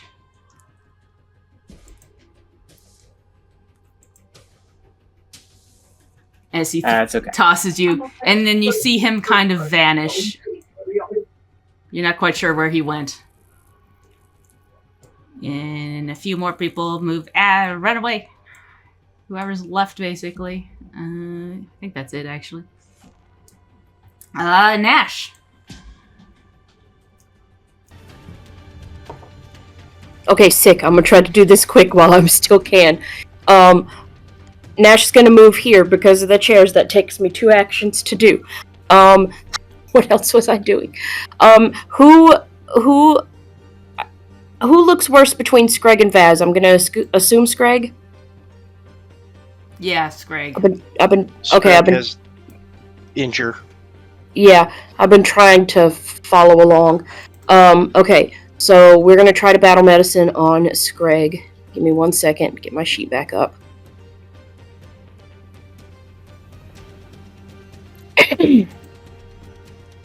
No, I need this one. Okay, DC 15 again. Cool. Let me find the right one.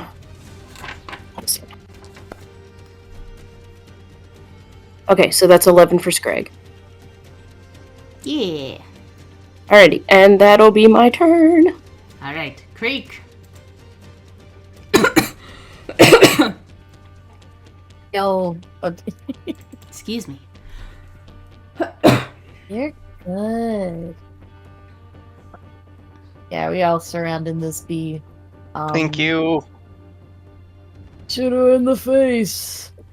Shoot her in the face. To the window. There we go. Yeah, that's a hit. Jeez. There we go. God, I guess I just had to get in her face then. There we go. Nice. Yeah. Get her in the side here. Awesome. Do one more hit. We're gonna do a hit. There we freaking go! Yeah, there we good freaking job. go. Now we're Hell talking. yeah, Creek. Got your head back in the I'm game. talking. There we go. Oh shit! And Max damage too. Let's freaking go. Awesome. Okay, yeah. Cook this, lady. Oh shit. I think, yeah. Yeah, there's 2 actions. Yeah. Sure. I think I'll stay put then. Okay, I'm just gonna stay put and yeah, just keep being a shield. cool. Or kind of like provoke, like Eden more, Okay, and just be like eyes on me. Yeah. Weird. roll me intimidation. You got it. Or you had intimidation. Oh hell yeah. 14. She spits her cigar in your face. Epic.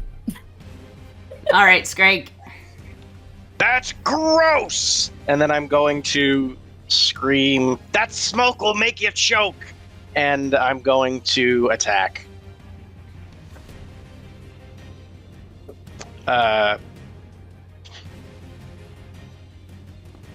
Yeah. 24 Yep, that's a hit. with my claws.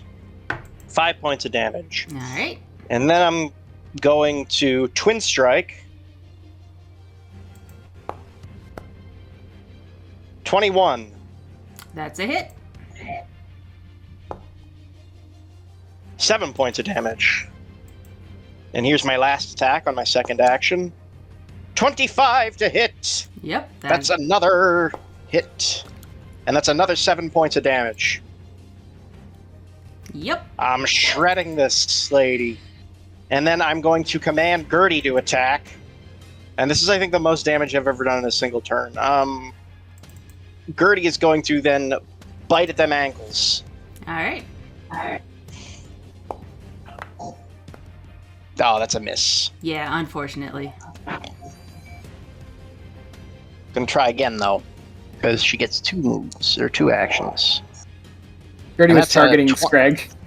Oh, my bad. Does a 22 still hit? She should be using map. So, oh yeah, she did get that. Okay. So, AC is... Yes. Only because you're Awesome. flanking. Only because you're flanking. That's fine by me. That's 5 points of damage. Okay. So as she bites into Eden's ankle here, you see her, like, thrash a bit as blood streams down her mouth. And she, like, starts to bubble over with this water that spills out of her. The anchor bursts, and she becomes this swirling pile of water Oh. as she seems to disappear and becomes this large, watery creature that roars out.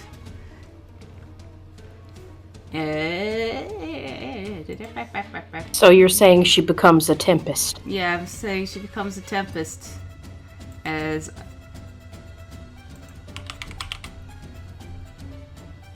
Yep, this boss fight is a phase 2. Yep. Scrig, I'm not afraid of getting wet. Yeah.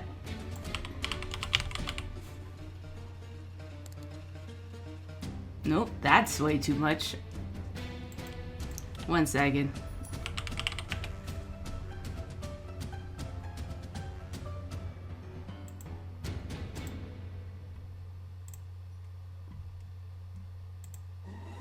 Oh, that's also way too much. We don't have just a weather elemental. This will do for now, I suppose. I'll pretend this is a person.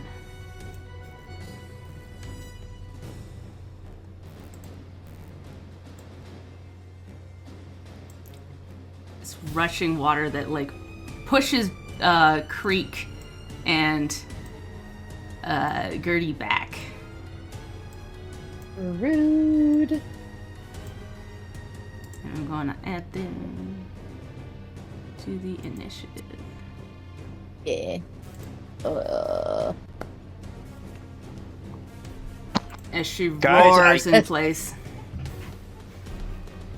Guys, I don't think Eden Moore is human. It's a tall drink of water right there.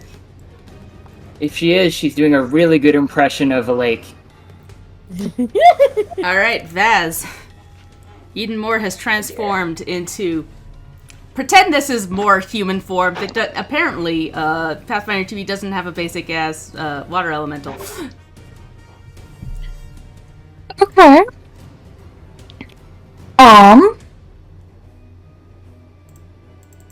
Let me select her so my stuff happens to her.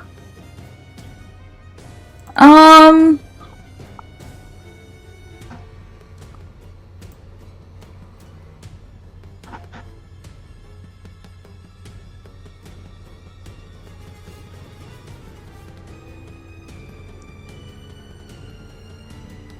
gonna try faint again. Yeah, go for it. Her stats are slightly different now. Yeah.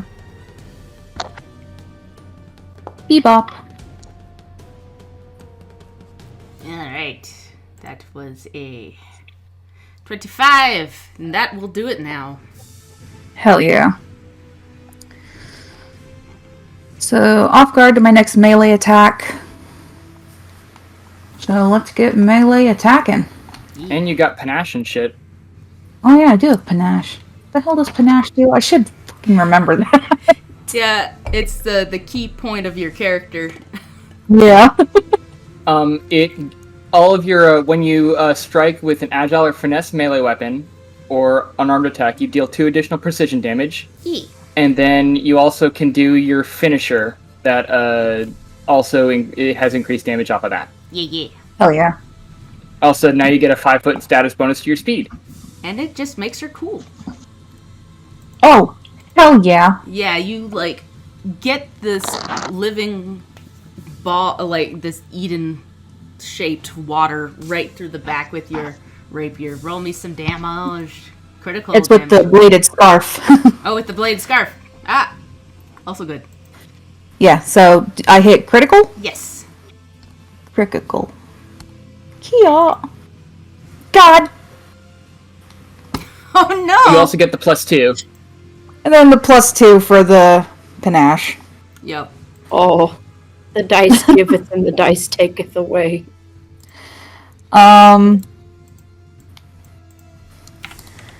got one more move. I'm also going to use,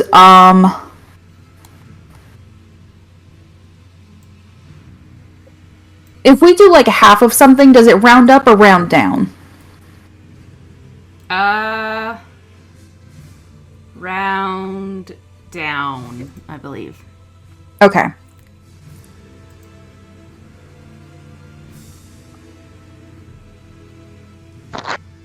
Yeah, I'm gonna use it anyway. Vaz may not have done a lot of damage, but she still feels confident after actually managing to hit Eden this time. And you're gonna kind of see this, like, little sort of magical, like, shimmer, like, go across her form. And I'm gonna use, Maiden's Mending, and that lets me, gain a number of temporary hit points equal to half my level until the end of my next turn. So that's 1 point, but... But it's something. It's something. Yep, and that's gonna be it. All right, Pickles. That should have been the additional 2 to the waterfall, right? Yeah, I already did that. Yeah. Okay. Oh God, what do I do now? Okay. First thing I'm gonna do is I'm gonna target Creek. Well, first thing I think I want to do is fucking. I'm gonna have send a mental image to Bastard to have Bastard start moving his little butt over here, and he can do that with his independent, because he's independent, so he can just do. I'm just gonna have him move over here, just sort of all right, enough protecting the actors. And then for my next trick. I'm going to target Creek with Rousing Splash, which is going to be 2d4 fucking healing. No, temporary hit points to Creek, rather. And hit points. Heck yeah. The fact that it's a splash is pretty funny in this So situation. That's roll- appropriate. Roll 2d4. Okay. Hey, 6 temporary hit points to Creek. Nice. I will take it. Thank you. Yeah. Oh no. Never mind. Yeah. Why did that do that? What's going on? Oh. Okay. I'm just Pickles. So yeah. So you got 6 temporary hit points. I don't know how to apply that to you, but you have that. Yeah. Do I just keep track of that? Yeah, because I don't know where to put it on my sheet. I think Leanne has to On the apply it if sheet it's to the effective. left of your HP, there's a temp HP thing. Yeah. Oh, there they are. I didn't even notice Hey, that. okay. Yep. I didn't notice that either. Thank you. Alright, and then I'm gonna, because I still have an action left, I'm going to target this thing, and I'm gonna attack it with Hand of the Apprentice with my fire staff. Let's see if this works. 25 to hit. That hits. Alright. So it's gonna be damage, just basic damage, plus my intelligence, I think. Attributes. No.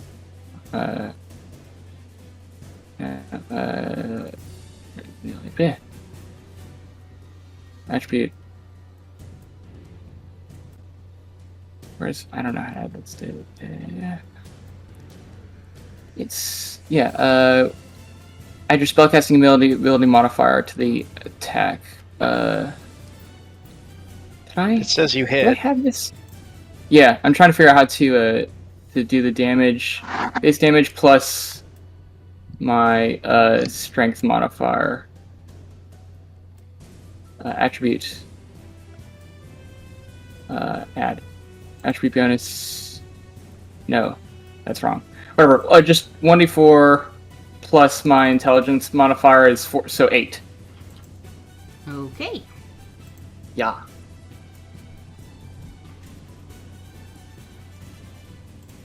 Yeah, and I think that's all I've got. Yep. Nash, it's your turn.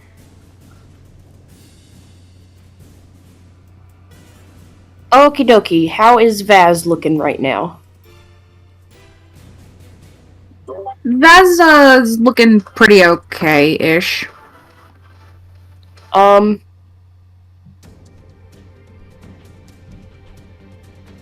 Pickles is still fine other than his fall, right? Yeah. Okay, I think I'm gonna focus on the okay-ish, and we're gonna try to bandage Vaz up before I move on. So action 1.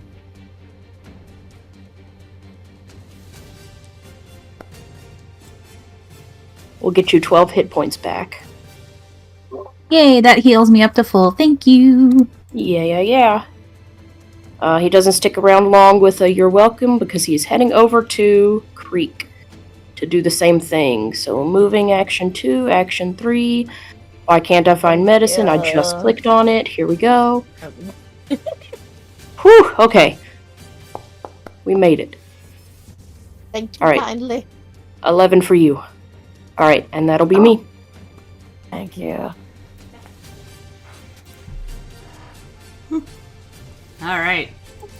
So this, what was Edenmore, looks like her, but as this watery creature, turns towards you all and goes, "Now you will know why I'm called the Tempest."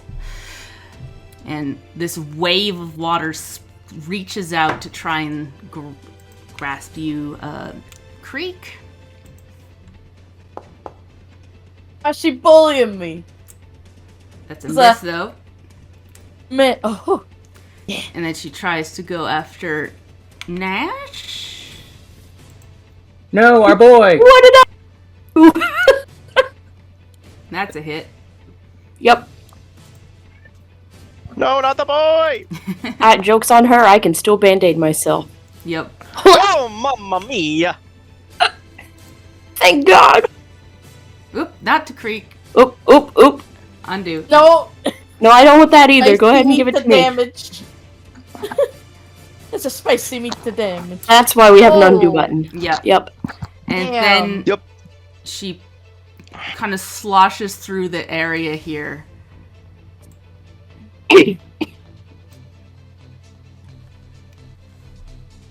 And that is her turn. Creek. Yo. Alright. I believe I am still targeted. Oh wait, actually, wait, hold on. Technically not. No, yeah. Okay, so we're gonna target again with hunting prey. And we're gonna go ahead shoot some arrows at her. Boo, boo, boo, boo, boo. Ooh. Nice! Yeah. There we go, 26. Yes. So, I was gonna say, how does piercing damage go? It seems to do damage to her, despite being Interesting. Water? But okay. despite being eaten more in water form. It seems to still do the same amount of damage. Interesting. Okay, Creek is just gonna pop off some more. Do another one. Ooh! Ah! Yep, okay, 18. Nope. Yep, that's a miss. I am puzzled, but I'm glad I could still hit her because I don't have any magic stuff. Yeah. Alright, that'll do it. Okay, Scrag. So is she still my hunted prey or not? She still would be. She's still the Okay. same person, and she still looks the same despite the icon here. She's just bigger All right. and made out of water. Gert is gonna go and reposition. So first command Gert. First move, then command Gert, then Twin Strike. And Scrag is just keeping on going with his claws.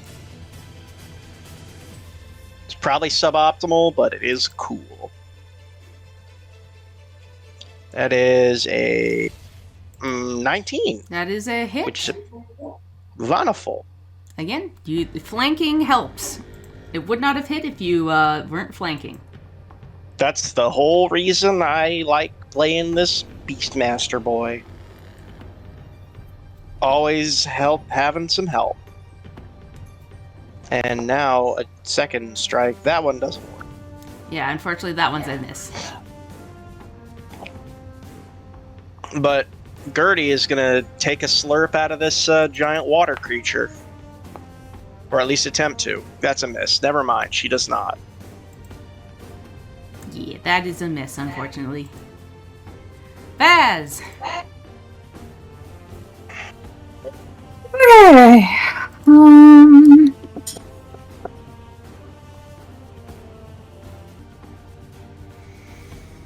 Yeah, I think I'm just gonna try and hit her. Yeah, Oh no, she moved. she did move. She did not like being completely surrounded.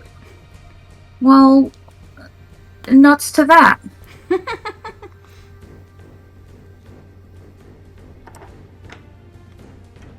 that's a circle. I didn't mean to do that.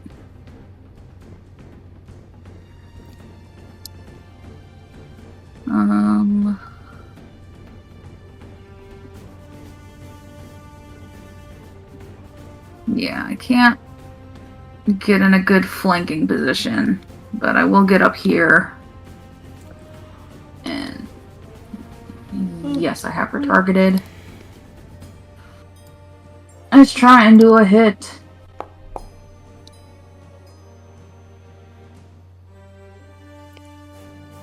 It's a hit. Yeah.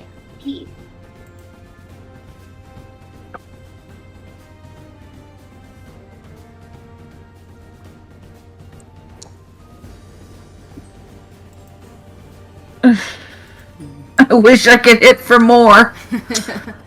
Unfortunately, yeah, the blade scarf doesn't have a whole ton. Yeah.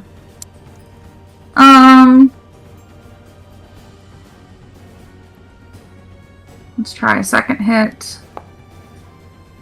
No, absolutely not. Yeah, no, that one just seems to go right through her.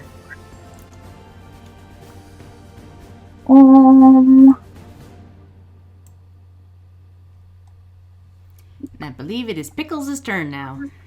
Yeah. Yeah. Okay.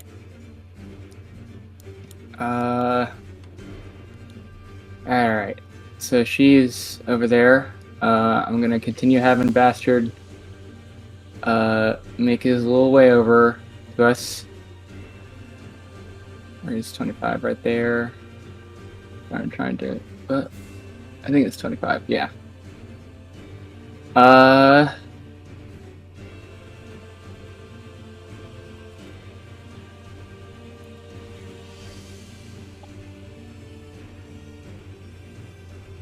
Any random crap that could help? Probably not.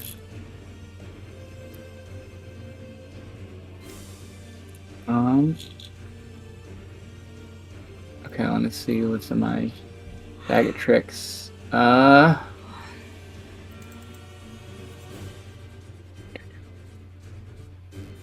know what? I'm going to just continue supporting people, and I'm going to get up here, and I'm going to Rousing Splash on Gertie.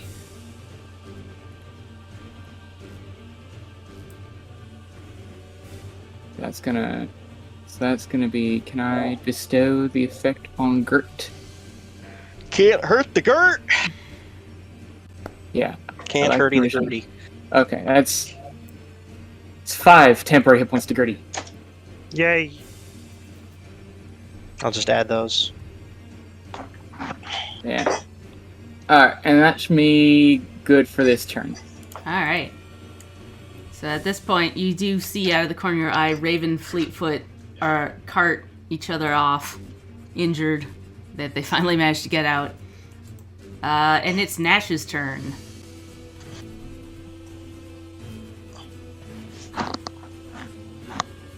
Okay.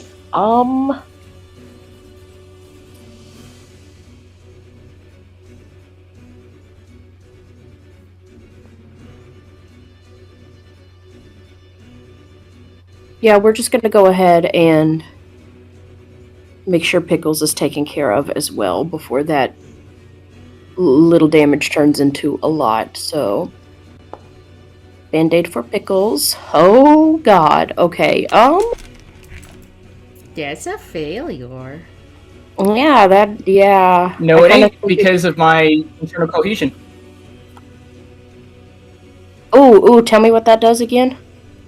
Internal cohesion means once a day I can turn a failure on a treatment wounds check into me a success. Actually, if I roll a failure or a crit failure, I can just increase the degree of success by 1 step. I believe then, yeah. So it would... It was a 1. I was gonna say, so that if it increases by 1 step, it would just go from crit failure to failure? Yep. Okay. That's okay, because I still have a hero point, and I would rather go ahead and use it here, because even though I am gonna go try to also attack Eden, I'm not going to be able to do much. This is my main task here, so hero point, try again. Gotcha. You rolled a 2! Well, this one, if I enter a cohesion, it'll be just a success. Right? Yeah. Okay. Because, you have to literally roll a 1 for a critical failure at this point, if you're doing the basic one. Yep. Yeah, so then that is 10 for pickles. Thank you. Yep. Alright, so that's action 1. Action 2. Nash is... is he that stupid? Stick the pen in there. Hang on, give me 2 seconds to ponder this. He's gonna go ahead and band-aid himself. He'll be that stupid next turn. Okay, one last band-aid. You have got to be kidding me. Oh my god! Wow. No, I'm This is- kidding. He is in fact that stupid. Well, This is some bullshit.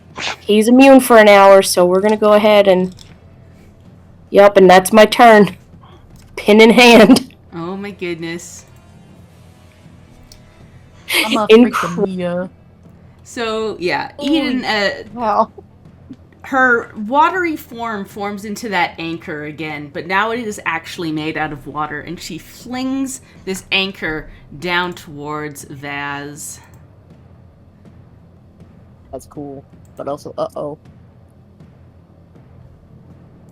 And completely misses. It smashes into the chair next to you, completely shattering this chair. She whips it back up and then tries to slam it towards Gertie, who's in her way here. I have a reaction if she crit failed.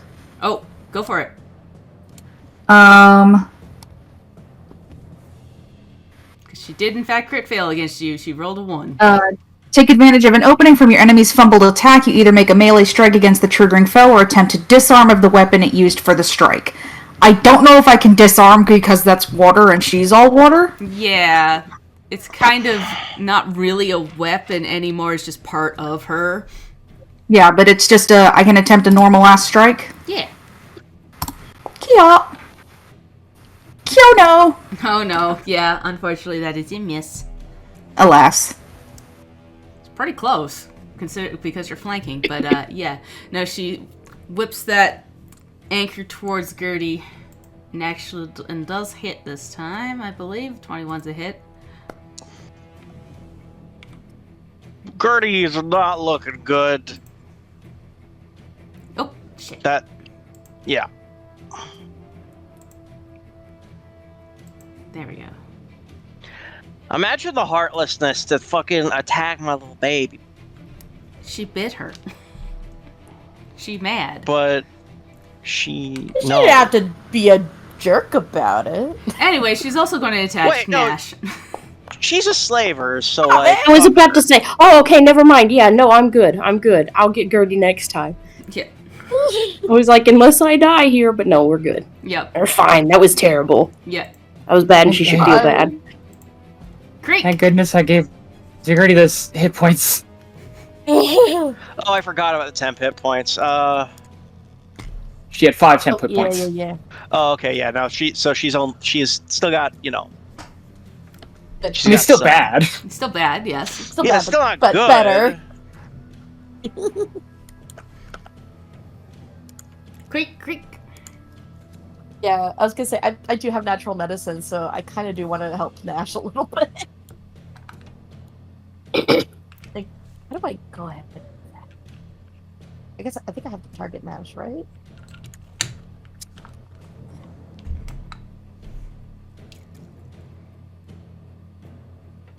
What do I do? I was gonna say, if you don't target me, I can just do it manually, because I never remember to target people when I heal. Fair enough. Let's see here. Boom. Oh, did I do it? I just did the thing. Okay.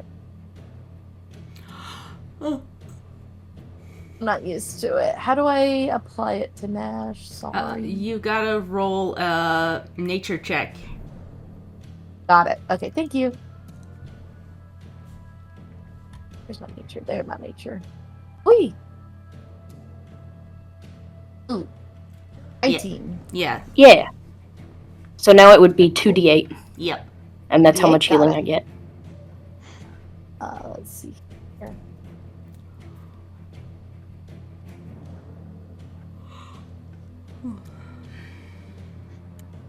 Okay, perfect.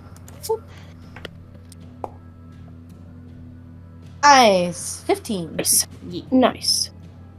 Excellent. Alright. I'm gonna target back to well, I still got Hunter's Mark on Eden. And now that Nash is healed up, we're gonna go ahead and shoot again. Ooh. That's a hit. Oh wait, no, that hit. Oh yeah, let's go. That's a W. Oh, well, 1. But hey, we'll take it. I was gonna say I still have one more move. No, I don't think so. Right? You healed, you attacked, you got one more. Yeah. Okay, got it. Just making sure. Oh, And that's a miss. okay, nope. No worries. Scrag. Ah! Bet that's his war cry. How dare you hurt my dinosaur? Yeah. You should have thought about that before getting her to attack me. I'm gonna claw her mouth off. I do 6 damage. You do 6 damage. So you cut into where her jaw would be, and it like splashes water, but then it like reforms, and then as it reforms, it becomes more draconic almost, and her mouth is almost beak-like as it opens up with sharp teeth. You're nothing Don't but like a that. cheap- I look this fake beak in the eye as I'm all stanced up, and I say, "You're nothing but a cheap copy." And I'm gonna twin strike. Okay, well, that one didn't work. That's an 18. That'll hit. That hits. That's 8 points of damage. All right. So yeah, you hit her And for now- the 8 points. Yeah, And and you now it's sit. Gertie's turn. Yeah.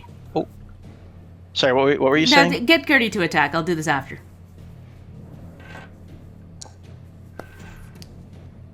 Nah. Let's try that again. Oh, come on! It, like, Miss. went onto the 19 and then flopped back. Ugh. I think as you like hit her and that this draconic beak appears, she begins morphing more and more into a draconic looking form as it hits the ground, and Gertie just like can't get a purchase on it as she's transforming into this more draconic looking, and you would probably clock it as looking like a brine dragon. And she lets out this barky laugh as you say, cheap copy, and she's like,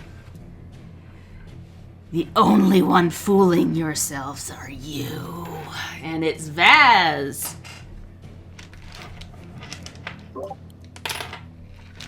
Well, shit.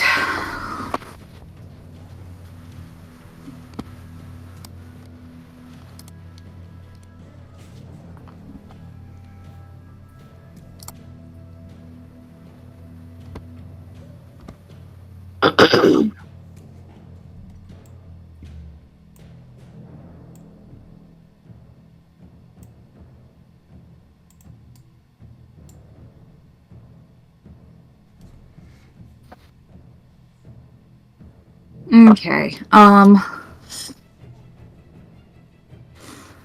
My brain's not doing so good, so I can't think of a very vast quip. But we're going to use one for all, and I'm going to aid Pickles. Nice, nice.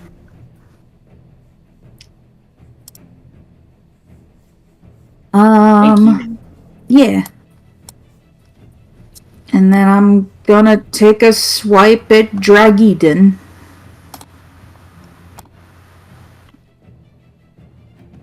Yeah, that's a hit. Damage. Finally, something decentish. Yeah. Alright. Fine. And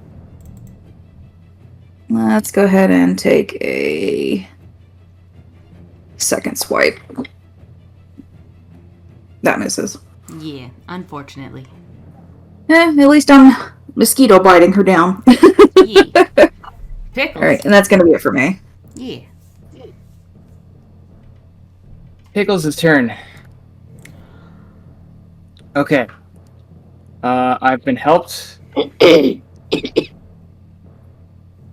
aid can help me with what I'm doing, which I don't think that fire is gonna help a whole bunch here. She is made out of water.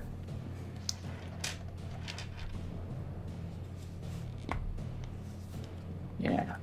I'm not betting that's gonna be super great. Alright, so I'm going to go and gonna hit her with another Scroll of Horizon Thunder Sphere.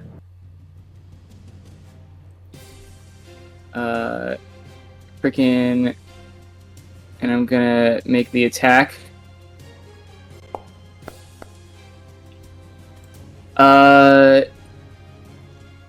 Does one for all go off the? Okay, no, you pick when to aid me, right?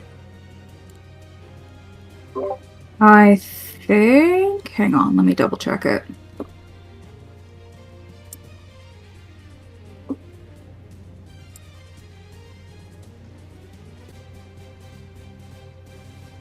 Yeah, when you use the aid reaction to help that ally, you can roll diplomacy in place of the usual check. Okay, and you don't have to do it the next turn? No. Okay. Dope.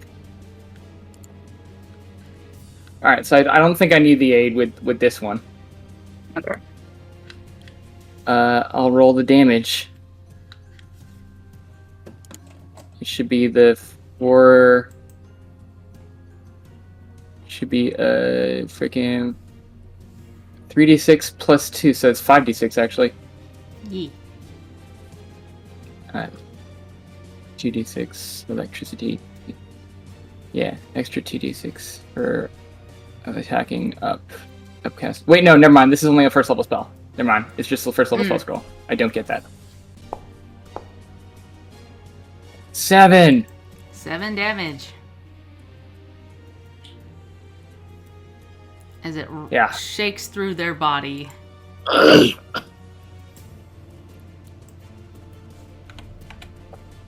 Oop, shit. That's not what I meant to do. God damn it. 1 second. I was like, wow, that was a really good thunder skull. I was trying to just make it do a little extra damage because it makes sense that electricity with water. I didn't mean to hit her whole entire. I'm sorry. 1 second. It's all good. Oh no! I've been sitting here journaling while we play, and I just looked up to see the blood spatter. No, that's not Shay, Zoom you exploded her. wrong button. Okay, put this back over here. We wanted this at here, not 0. I was going to say the electricity sparks through her a little harder than because I'm playing a little fast and loose with this because I didn't have time to actually make her second form proper. But she should be weak to electricity. Yeah. Reggie. We want... There we go. Updated. There we go. Now it should automatically do it. But yes. Nash. Okay. Action 1, we're going to rip around here. Action 2, we are going to try to heal Gertie. Hopefully. Alright, DC 15. That's what I like to see. Okay. That's going to be 13 hit points for Gertie. Yeah. Thank you. I love you. Alright, once again, not stopping for your welcomes. He's going to turn around and be very stupid. Oh, what was that for? Oh, that was just putting them back on the initiative order. Oh, okay, that scared the heck out of me. Sorry. I was Don't like, perceive me. perception. No, it was initiative. Get them back on the list. Okay. I think they were actually here. They No, were. not Yeah, there. they should have been right. They should be right after me. They should be right after you? Okay, I'll just leave them back up there. Mhm. Cool. Yeah. Okay. That's where I need to be. Okay, we're going to attempt to hit with the stiletto pin, and I have devise a stratagem, which I think I have this button for now. You should. Okay, I did test it. we did, and I've forgotten how it works. Okay, so oh, I've got to click on a target. The target is. Am I targeting myself with the stratagem thing? No, you're targeting the creature. Targeting the creature. Okay. Okay, effect applied. Okay, so now I strike with the pin and it should be doing the thing, right? Yeah. Okay. Cool. And all of that is a bonus action because, water snake or not, she still counts as my lead in pursuit. Yeah. Okay, so that is a 20 to hit, which it says hits. Yep. Sick. So that's gonna be. Does it have all of my stuff on there? See, this is why it's so, like, whacked out to me. Okay, it didn't actually do the thing. It still hits, it's fine. But it did use dexterity instead of intelligence. And my strategic strike is not turned on, so let me just manually turn that on. I don't know, it's weird, but there we go. 7 damage. damage, which is not bad for being stabbed with an ink pen. Yep. And you see, like, some of the ink kind of sink into it as well and swirl around this brine dragon form of this waterfall. Alright, and that is me. Okay. And now it is going to... That's a really cool visual. I was muted, but that's super neat. The idea of the ink in there. It opens up its big, watery jaws and tries to bite down on Nash. No bite. No bite. And unfortunately, that is Yikes. critical. Uh-huh. Yikes. What part of biting does Cool. this guy get? That's very cool. Oh, mamma mia! I am super down. I am so incredibly down. Hey, what are the rules in Pathfinder for just how down you are? If you go down, that is, you are now dying 1. That's it until she tries to hit you again, which I don't. Okay, know. cool. So there's not like any rules for like however many hit points you go over. Yeah. Okay, cool. Right. Thank God. At least not the way I play it. I don't know if there is or not. I think it's still like double your hit points or whatever. Okay, yeah. But not good. you're now at dying 1, and she turns and whips her water tail at Vaz, we'll say. No. That's just a regular hit.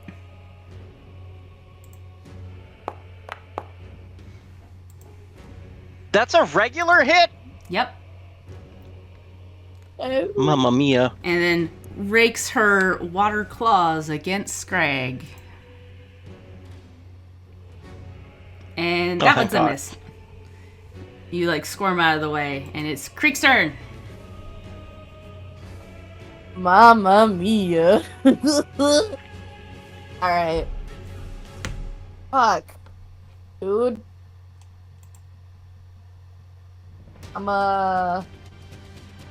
Alright, we're gonna go ahead and run to Nash, and I'm going to stabilize him with some natural medicine there, because holy fucking shit, dude.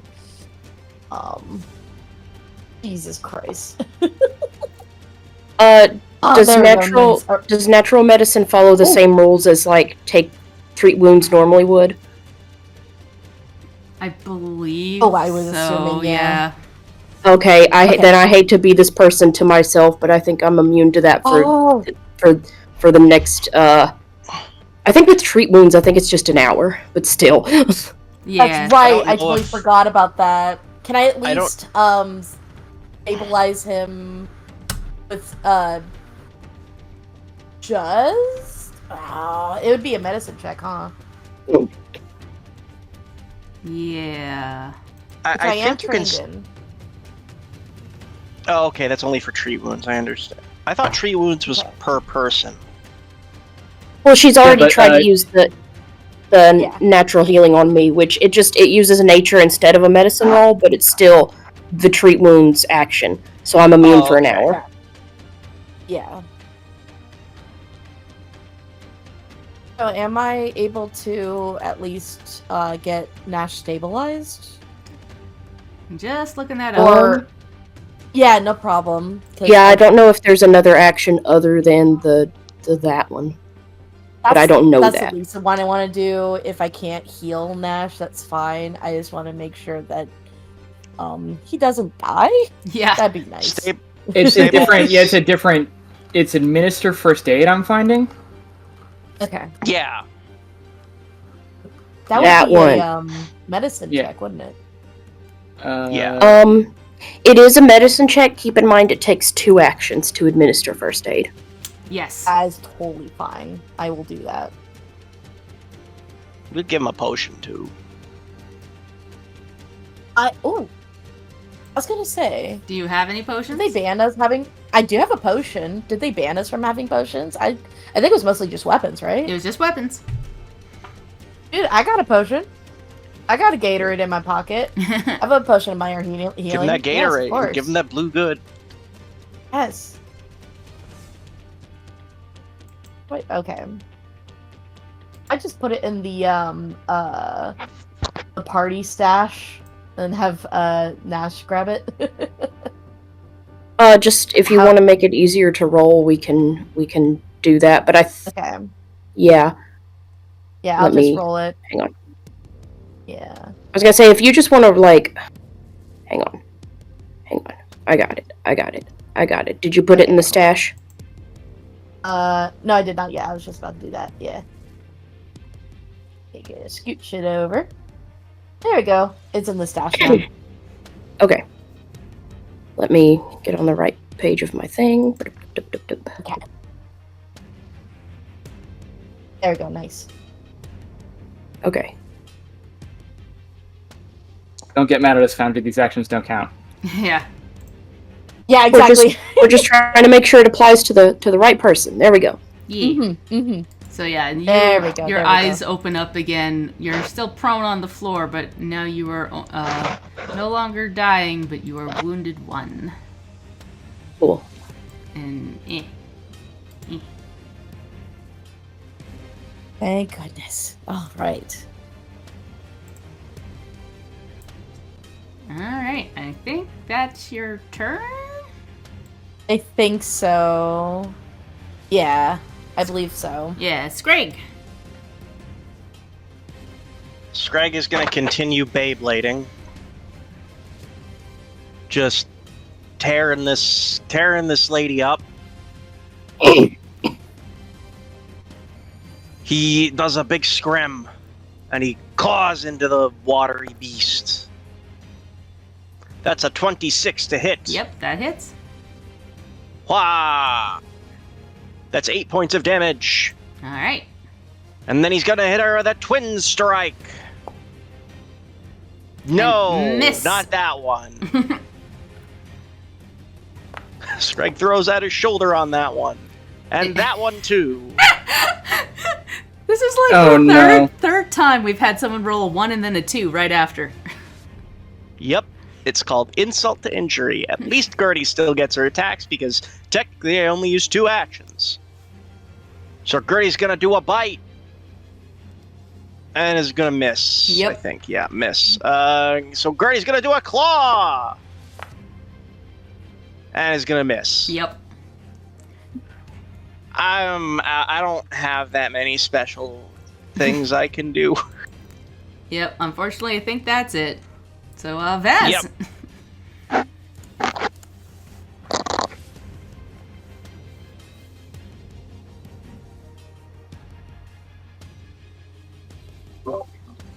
My turn? Yeah. Okay, sorry. I wasn't sure if you said yeah or Vaz. Yeah, sorry. You're good. Okay, Vaz also has a potion that I would like to use.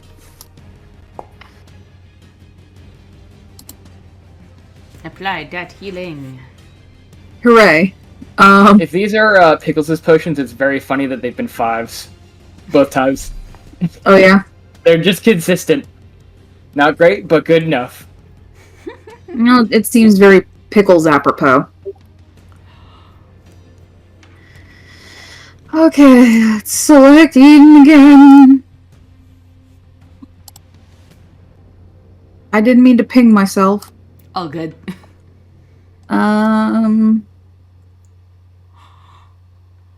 God, do I have anything in the cantrip deck that would work?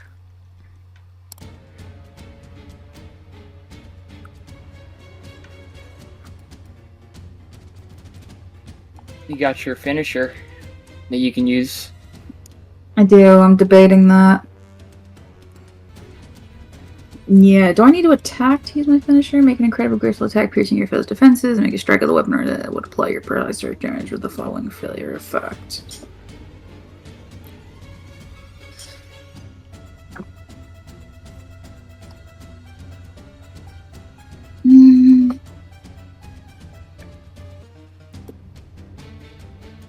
I don't know how to tell my precise strike damage. For finishers, it's 2d6. Yeah. Okay. So yeah, I just make an attack, and if it lands, I can add my finisher? Yeah. Okay. Well, also, because it's the confident one, if you miss, then you get, you still do some damage to him. Okay. Yeah, I'm sorry, my brain is just not in this today. All good. Yep. That's a hit. It's been a long combat. Like, Yeah. I get it. Okay. She's a So- big boss. She's supposed to be hard, but yes, it has been a long one. So yeah, roll some damage. Damage and then the 2d6 for the precise strike? I believe so. I forgot to actually apply your panache to your person, so if that would have automated if I did that, I'm sorry. It's okay. So let's roll damage. And then...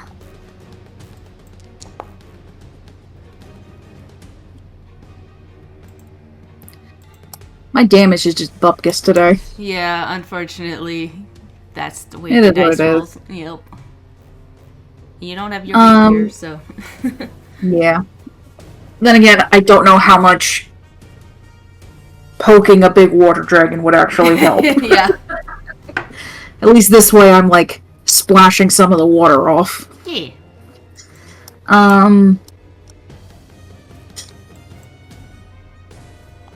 That counted as 2 actions, right? The attack and then the finisher? I think so. Yeah.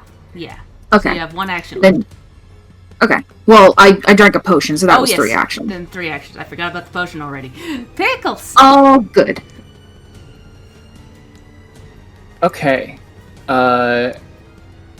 So that all being the case, I really think if there's a time to burn my last fucking Horizon Thunder Sphere, it's now. Like, I'd rather just keep going at it with this. And the 2-action version of it isn't going to help me. Like, the 2-turn version of it isn't going to help me anymore. It would just put all y'all in danger. So yeah, let's do this a fucking again. Yeah, so let me attack with this. Ooh, can I use the aid from Vaz? Yeah. How does that work? Do you have to roll something? I think I have to roll diplomacy. Yeah. Yeah, let me pull up the skill again.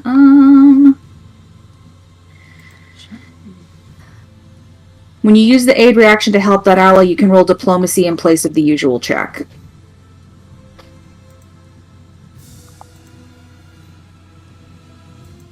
Gotcha, okay. Yeah, if she rolls a critical success, you get a +2. I don't know if this will actually help. Now that I've read Yeah, that's what I'm thinking. It gives you... Damn. Yeah, if it's a regular success, it's only a +1. Gotcha, okay. And you need to All get a 5. Well, it deals half damage on a failure anyway. Yeah. Okay. Okay. Roll the 3d6. 5 damage. Yeah. So you zap out with this, and even with it being half damage, it rocks through her because of the electricity weakness. And her draconic form bubbles and boils as it cries out and slowly starts to melt away, leaving just the human form of Eden on the ground on all fours. She vomits up some blood mixed with water as it falls out, and everything smells like salt water. Her hair is all in her face as she collapses down to the ground. And I think that's where we'll end it for today. We'll wrap it up next time. Yay! Let's go! Fucker. Anyways, goodbye, everybody. Bye. Bye. Bye.